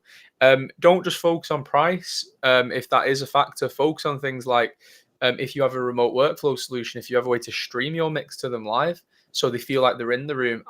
This is, again, coming back to what I said before, sell the thing that they get at the end, not the process. So I don't say to people, we use this software called blah, blah, blah, blah, blah. If you want to watch our mix as we do it from New York, I say, we have a remote workflow solution, so you will feel like you're in the room. That's selling the thing that they get at the end, not the process. Do you know what I mean? You want them to understand the value that they're going to get, both in the time that the project's taking place and then the thing that they're going to get at the end.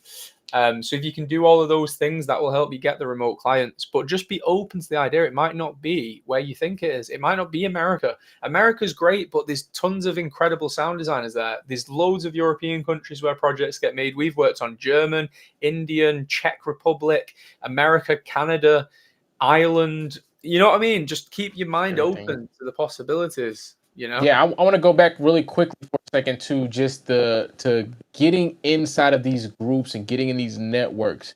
It is just more possible than ever to reach people no matter where they are. The internet is here. It is fully fleshed out. We are at scale. You can utilize these tools to get into these conversations, get in these markets. And I've said this before. It's like, it's great to meet up and chat and be in the groups with your peers and talk shop and all this stuff. But that is not where you're likely to get a lot of your work. Your peers already have their teams. I can talk to people at Skywalker Ranch all day long, but Skywalker Ranch has a whole staff of people. Like, they don't need me for anything. If anything, maybe 15 years down the road, it's like, oh, Dell can pinch hit on something. But those are just talking shop and just building relationships. Del, sorry to do. interrupt you. Yeah.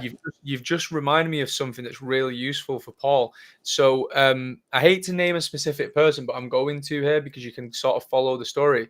You might know this person, Del. I don't know if you know a dialogue editor called Ryan Cota, Cota. Yes. Yeah. Yes.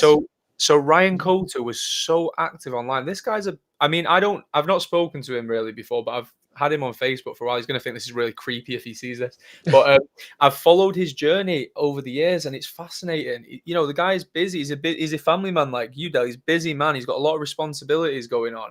And what he managed to do is incredible. He started off by just like kind of establishing himself as a thought leader, as a dialogue editor, by just posting on the groups, hey, here's something I did in RX, what do you think? This is a dialogue edit I've done. People would start to post things about dialogue. How can I remove this? And he would always be the guy who answers.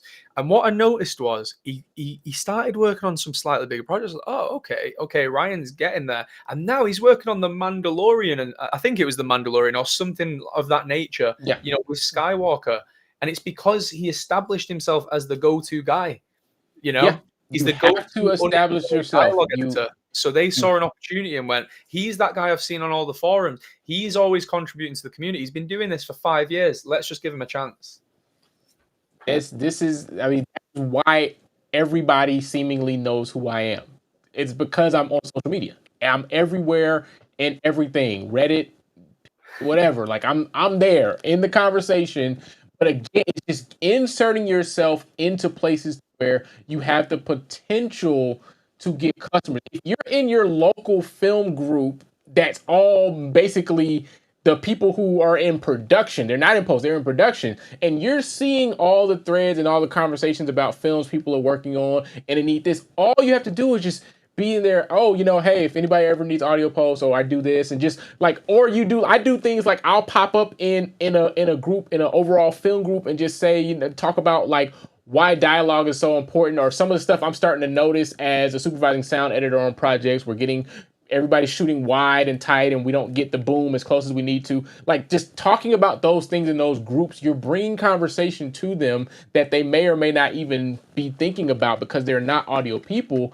And then you just plant in their mind like, oh, there's an audio person in this group, and eventually when they do need you, then they come to you. They're going to go to that group and they're going to look for, hey, who's that audio person that's always posting those helpful tips for audio in the film group? I need them on a project. And that's how that stuff happens. But you have to be in the conversation. And then, like, if you're going to be on social, reaching out to people, and you got to just put in your mind that you could send out 30 messages, or I'll say 300. You can send out 300 messages and you may only get three back. Like, that's how aggressive you have to be in just like your diligence of looking for the work. Like, it is a grind, like it is a hustle. Like, you really have to work for it. Nobody really is doing anything substantial that hasn't worked for it. They've put in some work somewhere to get there. It takes 10 to 15 years to become an overnight success. Like, you have to be behind the scenes and constantly messaging people, constantly having conversation, constantly getting turned down, like all the things to finally land some stuff. So you've definitely got to just keep being in the circles. And if your area has local film meetups, if you can go to those, if not, at least be in the groups and find those people. Like, I follow, every time I find somebody mentioning a filmmaker or somebody who does something in film, I either follow them or I engage in conversation, because like, you just never know, man, like where things can come The from. amount of times I've received a message from someone, and it'll be like 5 years after I engaged with them. People who, when I was like in the bedroom, like, and I was like low down in this industry, and I've just gone to an event and bumped into someone and said, hey, I really like your film I just watched at this festival or whatever, or this is what I do or whatever. Or I've even reached out to them about a project they're looking for someone. I wasn't ready yet. I wasn't of the level they needed. That same person comes back to you 5 years later, inevitably, and says, hey, we've got this project and we were thinking of you. And it's like, whoa, that was 5 years ago. You know what I mean? You've got to be willing to get the quick clients and the long-term ones. You've got to have both going at the same time. If you just go the short term, you're always going to be like looking for the next thing. If you always go the long term, you never actually have something right now. So you've got to have a mix of both quick opportunities and long opportunities. And if you get both right, it's like that's like the sweet spot, because times where the industry's in a more complicated place, like it was in the last couple of years, those longer term people might come back to you in that moment when you really need them, versus the short ones are going to come and go, So, yeah. Here we go. If I was to say the top thing that was the most important to grow from being a single person into building a company. The most important thing, hands down, for me was learning how to deal with people and work with people. I was of a very stubborn mindset of like, if I don't do it, it won't get done right. If I don't, I wish I could just copy myself and have two of me. That's so wrong. And I only see that now as an older, wiser business owner than I was back then.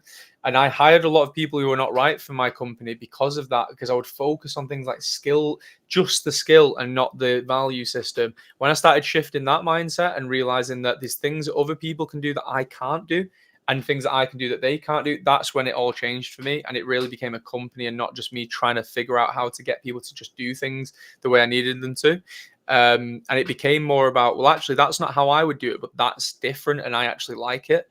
And we should go with that, and trusting other people to make decisions and things like that is really what turned this from my stubborn self sat in a dark room making sounds and to actually it being a post facility. And we are all that way. That is the creative crux. We all are in our own heads as we're the guy, we're the girl, we can do the thing and nobody can do it like us. Well, the facts are that is simply not true. It is not. You are not the best at X, Y, or Z. There is always, always, always somebody better than you at those things. And especially if you are kind of doing all things like your dialogue editing, your sound designing, you're doing Foley, you're doing mixing, you're doing 4 different things in an okay manner and you have your way of doing it. But I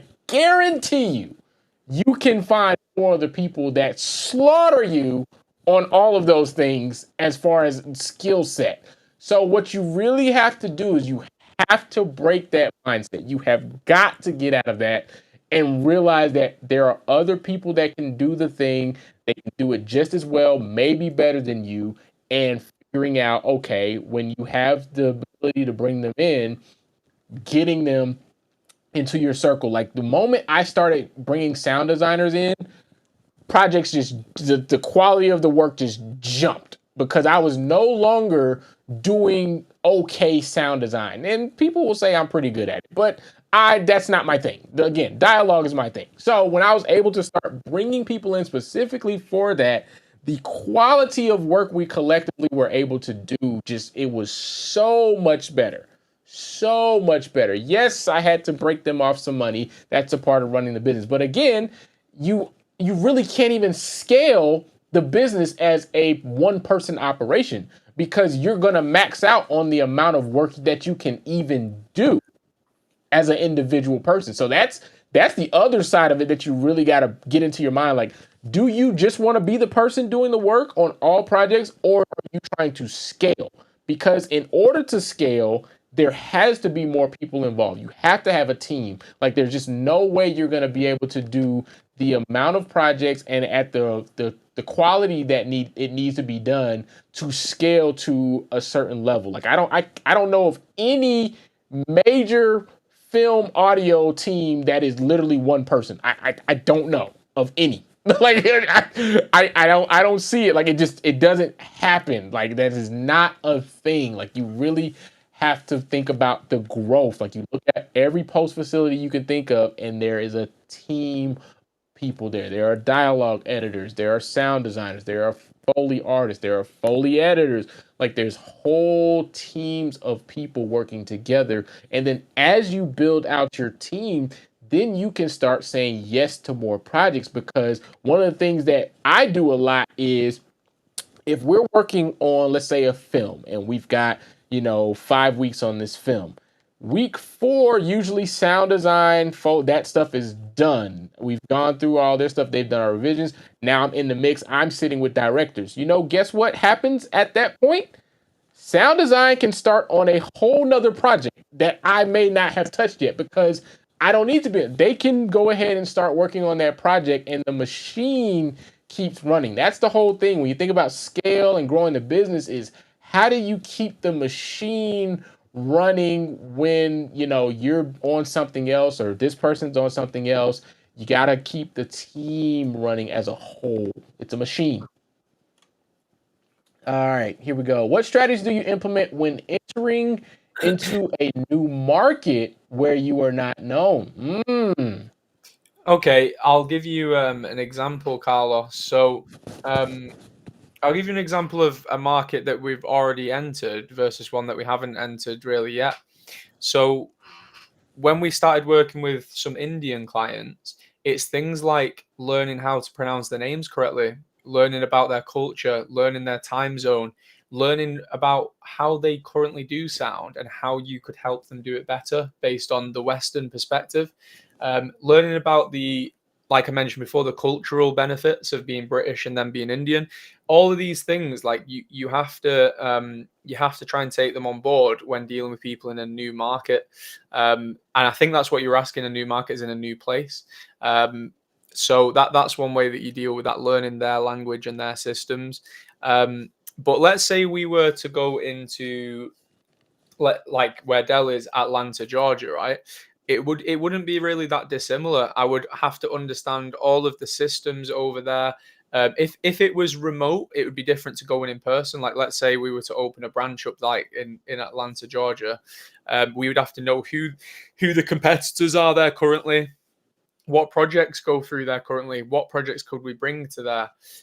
So it's really the cultural thing is the main thing, though. It's learning those people's culture, because I know Atlanta has its own subculture of America versus if we work with someone from Chicago or from LA or from New York. They're all completely different places with different people, different subculture, different way of speaking. Everything is different. So if you learn that, people will relate to you a lot more.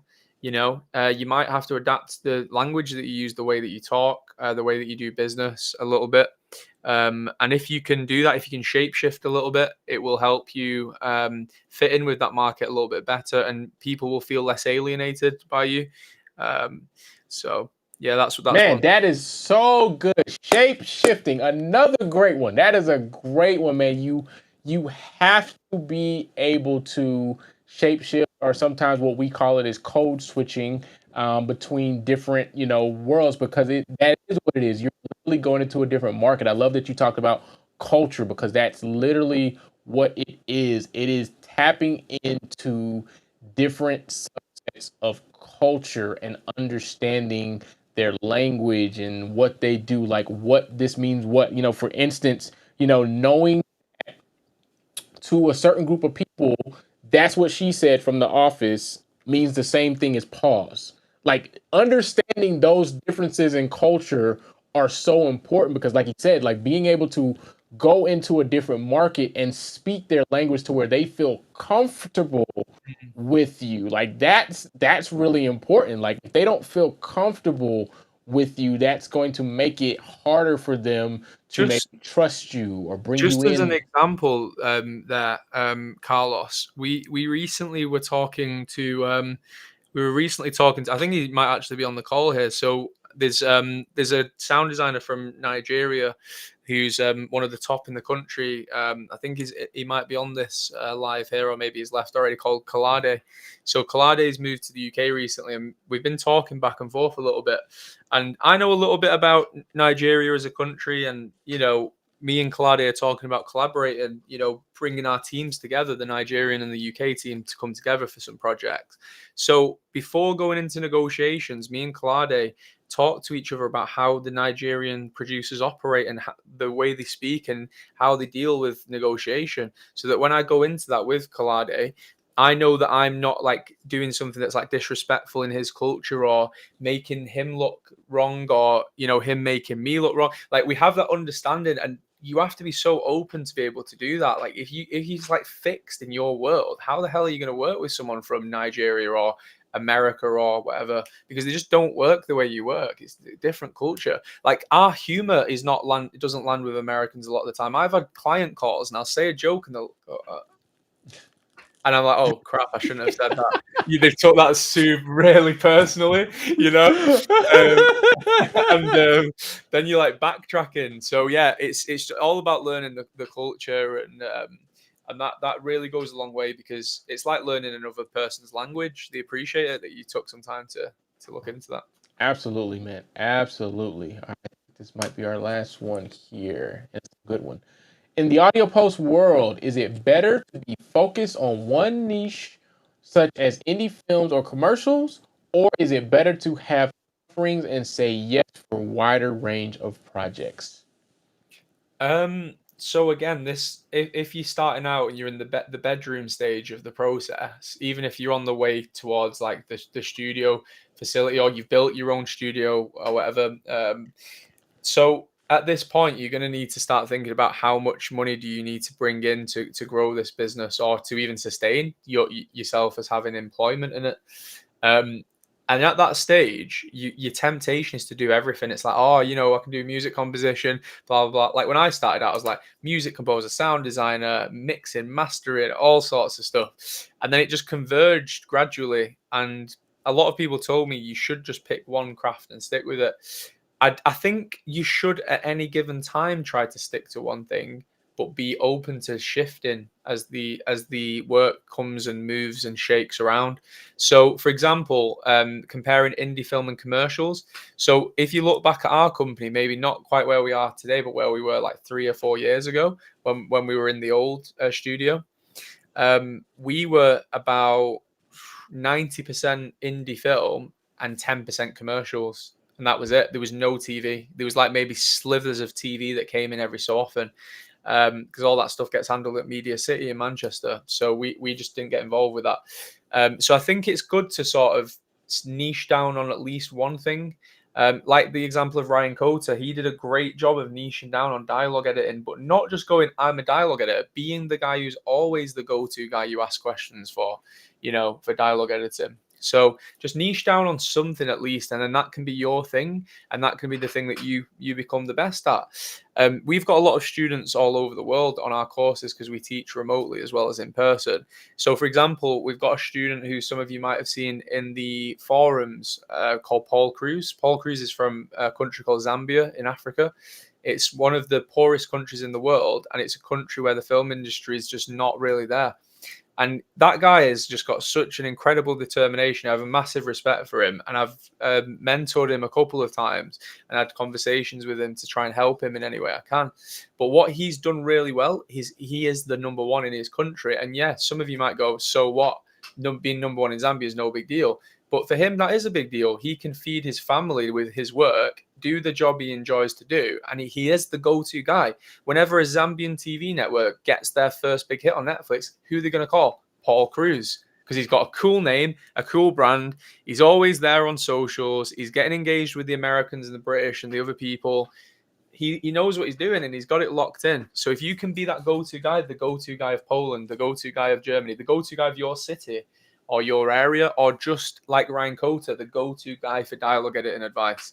That is the sweet spot. It's like Thomas Boykin, who you had on before this, Del. He's the go-to guy of, I want to learn audio post a bit on YouTube. He's the go-to guy. Like that's what you want. If you can get that, you're laughing. Yeah, and I mean the way you asked this question is actually really good because you said, or is it better to have offerings and say yes for a wider range of projects? So when it comes to niching down, is yes, you can kind of be in this niche and that's all your marketing, your advertising, like that's kind of where you lean towards. But that doesn't mean that if somebody comes to you with something that's still within your wheelhouse that you say no to it. Indie films and commercials are a similar skill set. So it's like, okay, even though you mostly work on indie films, you're not going to say no to a commercial. That it just doesn't make sense. Like, and it's right in your wheelhouse. Yes, you can do the commercial. It's dialogue, it's music, it's some sound effects. So it's a very similar thing. What it comes to is, like, for me, for instance, there's a lot of music stuff that I don't do because I've moved on to mostly doing posts. And because of the time constraints on post projects, they just take longer. I don't have the time to be able to do some music stuff. I'm just not as open to do it. But that's just the way that I've crafted that. Now, when commercials, indie films, feature films, network TV, doesn't matter. Like, those are all within the same bracket of what I do. Even if I come out and start saying I'm a dialogue editor, I'm just Dell the dialogue editor, that doesn't mean I'm going to say no to a I feature could length catch film. on that, Del. Look at it. There you go. Yeah, that could be something. So it's like, yeah, you niche down, but you don't necessarily turn completely away from things, especially when it's in the same wheelhouse. Now, when it's completely different wheelhouse, then yes, that's probably not what you want to get into. And again, it's just knowing your skill set, knowing what you're really good at and what you have the capacity to do. And then just from a business standpoint, if you do start seeming to get a lot of inquiries in something, like he was saying earlier, you got to swim with the motion. Like if you're starting to get a lot of inquiries about this specific thing, you might want to look into that a little bit more and see, okay, wait a minute, is there a pattern happening here to where more work is being offered in this thing, and maybe I should start learning that a little bit? Or now it's time for a team expansion. It's like, okay, cool, who can I bring in that's already doing that kind of stuff and they're really good at it, that we can work together and they become a go-to. Like a conglomerate is always going to be a good thing. The more things that you can offer together under one roof. Like one thing we didn't talk about, that is a curious question for me, for you, is have you run into any situations to where clients wanted to have an all-in-one post house that did all of the audio post, the finishing, the editing, the color, the whole nine, and not just the audio? Have you had any instances where that's come into play? A few times. I'd probably say it's happened maybe like 5 times over the years, where someone's just gone, "Oh, you guys only do audio." It's like, well, yeah, the company's name has audio. It doesn't say 344 color, sound, and edit.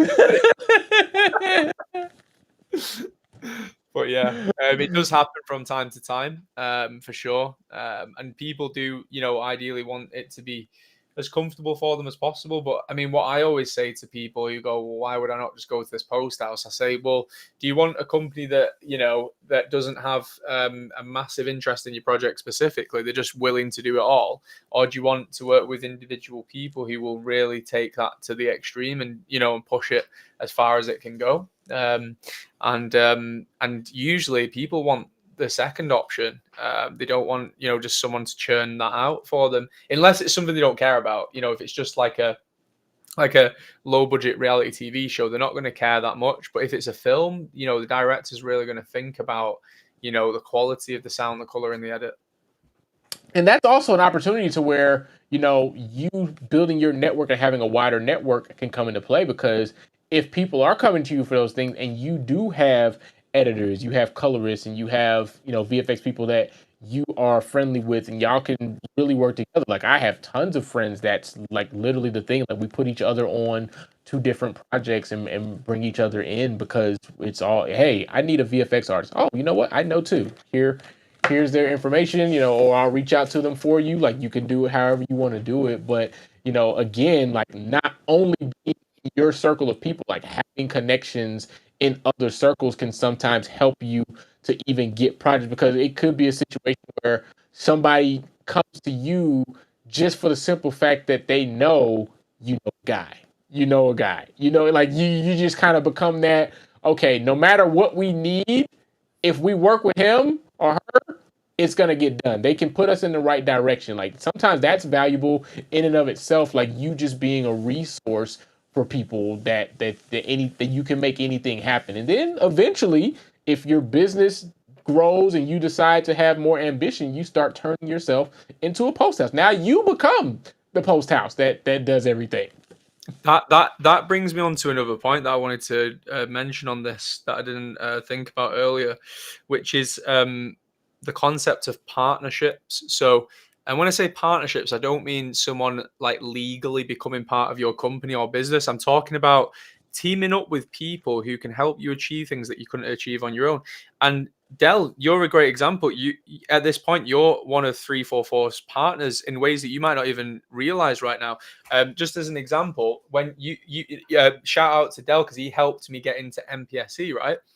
And the thing that really sucked about this is I reached out to multiple British MPSE members and none of them seemed to want to support me in my application, even though we knew each other or we talked before, which was very disappointing for me. And Del had the grace to give me his time. And submit a letter for that. So he became my partner in obtaining MPSC. I couldn't do that without Dell's assistance. So this is important. You have to team up with people who can help you achieve things you cannot do without them. Another way that Dell has become our partner is by doing this live stream together. We're now going to reach Dell's audience. Dell's going to reach our audience. And that's a US UK connection with different people who consume different profiles.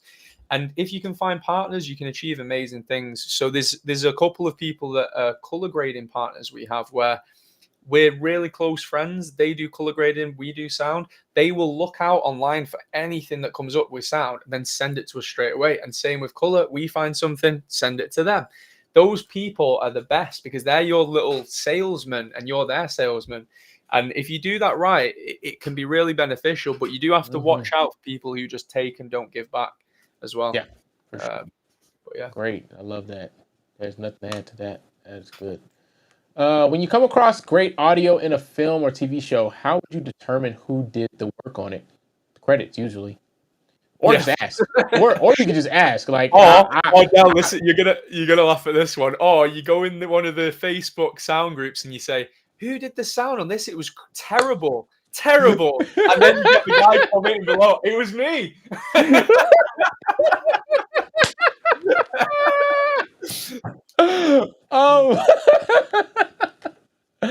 Oh man, there's been several of those. Oh man. They're my favorite. Yeah, it's that meme where he sits back with the popcorn and he's like just watching the world burn in front of you. IMDb is a great resource too, man. You go on IMDb and most stuff is gonna be listed. If it's a notable project, they're gonna have all of the IMDb information in there. You just go down to the audio section and you can find out who did what. And eventually you probably get a pro account because there's things that you can see and do on the IMDb pro account that you can't do with a standard account. That's pretty cool. Like one of the things I've been loving is being able to follow, because you can follow projects. So like if a film or a TV show is in like pre-production, like you can literally follow it, and so you get notifications as different people join the project or they hit different stages of the project. It's kind of good to see that stuff. And then here's just kind of paying attention to those things. Like I follow projects from directors and writers and people that I've worked with in the past because they're usually, I'm going to be one of their go-tos for things. So I'm paying attention to a project, and as soon as they're in production, I might just send a message like, hey, I see you're working on such and such. How's things going? Like, how's the project coming along? And it's not even me pitching that I want to work on audio. It's just me just genuinely being interested in the fact that, hey, I see you working on something and just, checking in to see how it's going. But in turn, I do know that that plants me in their mind, because one of the things that people don't think about is top of mind. Like you mentioned it earlier about how somebody came back to you, 5 or so years later for a project. And it's because you're top of mind. Like whatever you got to do to stay on people's minds sometimes can be the difference between you and somebody else getting a project. Just the fact that they know that, oh, I just saw Alex on this podcast with Dell, and we got a project. Like that stuff happens. So, IMDb is a great resource to be in. If you're not on there, I would definitely suggest getting on there, because everything you want about a film is there, like even down to the budget. Like you can find out how much money was spent on the film if you get in there. So those details will definitely be available. Let's see. How hard was the step to invest $25K into the first facility? Seems very difficult step to do as a young person, or did it seem like the obvious thing to do since you were so dedicated? Well, I'll sort of preface this by saying one of the next steps that we're going to be taking as a company is going to cost 40 to 50 times that amount. So I'm about to go through the same emotional roller coaster that I did back then, because that feels now like that did back then, believe it or not. How did it feel? I mean, how can I explain it to you? I had incredible ambition. I was willing to do whatever it took to get into this field. And I looked at my life and I just thought, you know, all the people I've grown up with, you know, just not really done anything with their lives. I've had this like mission since I was, you know, whatever, a young teenager. I really wanted to do something to do with sound. It's not left my mind. It's something that's only grown stronger, the desire to continue that.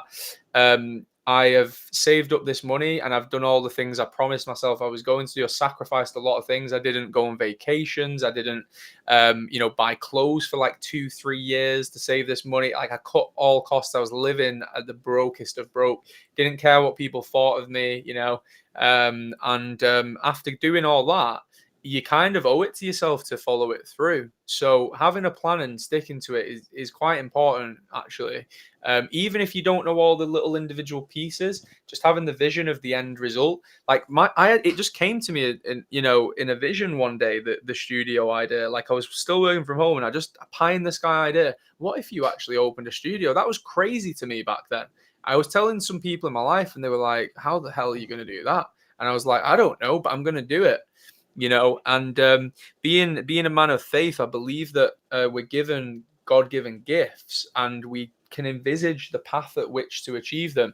I don't always know the steps to get to that end result of that vision, but I know the vision is so clear and burning within me that I have to keep proceeding onto it, even if it's just making one little step each day. It might just be coming to work with a good attitude, or thinking about chasing up a client that you weren't going to chase up, or whatever it is. Each little step basically builds that that bigger dream that you've got. And if you keep doing things the right way and do things with honor, it's always going to help along that journey. You're not going to have short-term success. You're going to have long-term success. There's a lot of people I've seen come and go over the years, people who said I wasn't doing things the right way and blah blah blah, and you see how they progress through cutting corners or being dishonorable or screwing people over. And what always happens without fail, they have a meteoric rise and a meteoric fall. People who have good value systems and trust in the vision that is given to them in the mind, just take small steps each day. Those are the people that weather the storm for the long term. And those are the people that, like Dell said, looks like overnight success, but it's 15 years of just trusting the vision. Even when things go wrong, even when you send the 300 emails and you get none back, you have to trust the vision, because at the end of the day, creative people cannot work in non-creative jobs. We just can't do it. We try and we can't do it. There's a blockage in our mind. We know we're wasting our potential. So if you really have a desire to work in this industry, don't let anything stop you. Do whatever it takes. As long as you're not compromising on your value system. So it was very hard. It was very hard to invest that money in the facility. At that time, this is how I viewed it. It was like, you have this dream, but this is a deposit on a house in the UK. And it's even more back then than it is now by far. And houses are expensive in our country. So that is a house deposit, or that is your dream. And there's the temptation. What if you just, like you could own a house. Yeah, great. But you could own a life, like an actual life, like what you want to do every day. You go to work and you want to be there and you leave satisfied with what you've created, versus going down the other path and then working in jobs you won't enjoy, working with people you might not want to be around, and not fulfilling your true potential and destiny. So I know that sounds very deep and spiritual, but that is literally how I make my decisions. I trust my vision that I believe comes from a higher power, and I follow that vision through to the destination. Write the vision, make it plain. That's what it says. It's in the book. It's in the book. Okay. I think we got one more here. Oh, it's kind of just piggybacking off of this. So it was a multi-year plan to build a facility from the earlier years, rather than something that came up as you started picking up more clients. Yep. Yeah, so when you have a greater vision to achieve something that seems impossible, what tends to happen is, if you believe in it 100%, or you keep seeing the vision, it becomes clearer and clearer. Things start to align in your life that lead you closer to it. You don't know where exactly they come from or how they come about. Something like this happened recently. We had a blessing of a really huge contract, by far the biggest contract we've ever done, that came completely out of nowhere, completely by surprise. That's now going to help us with the massive next step that we're about to take. And that just came completely out of nowhere. But because I'm trusting this is where we're going, And I don't know exactly how yet. I don't know what pieces are going to have to come together. I don't know what team's going to have to do, but we're just going to keep going. We're just going to keep trucking along and keep doing the right thing. Eventually it converges down. So it wasn't just a straight decision. It was like years of saving. So to save that 25 grand, as I say, I was living like in my dad's spare room at the time, paying him rent, like, but obviously lower than what you would if you were, private renting on your own. And, I just kind of lived at the lowest means I possibly could. And I would encourage you to do the same. Like if you've got, maybe you own a house and you don't need to own a house. You could sell your house if it was necessary. You could do things like cut your expenses. Like a lot of people live a lavish lifestyle that they can't afford, and they've not really earned either. More importantly, that's a big problem today, especially in places like America and the UK. There's people with cars on finance and trying to live flashy lifestyles that they just cannot keep up. Cut all that stuff out. Get back to the basics. And I know it's a bit of a cliche. You've heard it a lot of times before with like the cancel your Netflix plan. There's a deeper thing behind that. It's not as simple as cancel your Netflix plan and buy a house, or cancel your Netflix plan and open a studio. It's cancel all the BS in your life that's made to make other people think that you're rich, that you don't need. And just cut all of that out, get down to the basics of your expenses and bank the rest of it. Whatever that is. If it's $20 a month, it doesn't matter. If it's $100 a month, better. Just build it up slow and steady. Thomas, so you follow-up question, a bit darker. But did you have a follow-up plan if it didn't work out? No follow-up plan. If I lost that 25K, this is how I looked at it.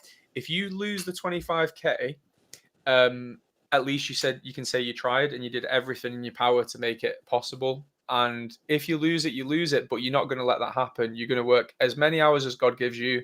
You're going to do whatever it takes. And as long as you can say you've done all that, at least you have been true to yourself. That's what I would say. Some might disagree. Some might err on the side of caution, but without risk. Yeah, I mean, people are gonna disagree, but I think the truth, if you were to go talk to older people, there's probably a lot more regret there about the things that they didn't try. They didn't even give it a shot. So, like you said, at least you could say you did it. You gave it a shot. You tried it. You learned a lesson. Like that's always the thing too. Is like you can learn a lesson from everything. So if something doesn't work out, sit down and figure out why it didn't work out. If it's really something that you really want to do or that's in you to do, you'll figure out how to make it happen. Business is wins and losses, and there's a lot more losses than there are wins. So if you're not already patterned for that kind of in your mind, then maybe being the owner of the business isn't for you. Maybe it is you work at a facility, you work for somebody, like, and there's nothing wrong with that. And I think that's kind of a great place to land too, is the business ownership and owning the facility. That is not for everybody, and you need to know yourself and be completely honest with yourself if you really have the temperament for it, because it does come with a lot of stress. It does come with a lot of other things that you have to deal with. And so if that's not your thing, that's okay. One of the things I always tell people is the number 2 at Facebook makes more money than all of us. Like, so, you don't have to be the head. Like, you go work for somebody who's doing big things, and you're still gonna be wealthy and get all the money and all the projects. Like, you can go work for another mixer and they're getting all the projects, and in turn you get all the projects because you're working behind them. And guess what? They win an Oscar, you win an Oscar. So it's perfectly fine to be a part of another machine. You don't have to own it. One of the concepts that we talk about on the Audio Post Essentials course, especially when people do one-to-one mentorship with me, is that there's 3 paths that you can follow in Audio Post if you just simplify it down. And this is a good way for some of you to think about your career paths and going forwards and what you want to be doing next. Think of it like an RPG game, right? So you've got the mage archetype, you've got the warrior archetype, and then you've got the archer archetype, right? Let's say the warrior archetype is the freelancer, the self-employed person who just does this from home or even is self-employed and working from facility to facility. Then you've got the mage, and the mage is the company owner, the studio owner. That's a completely different path with a different skill set and different attributes. And then you've got the ranger or the archer, and that person would be the employee. And that's a whole different path in itself with a different presentation and a different lifestyle. The three of them will lead you down different paths, and they're all suitable to different personality types.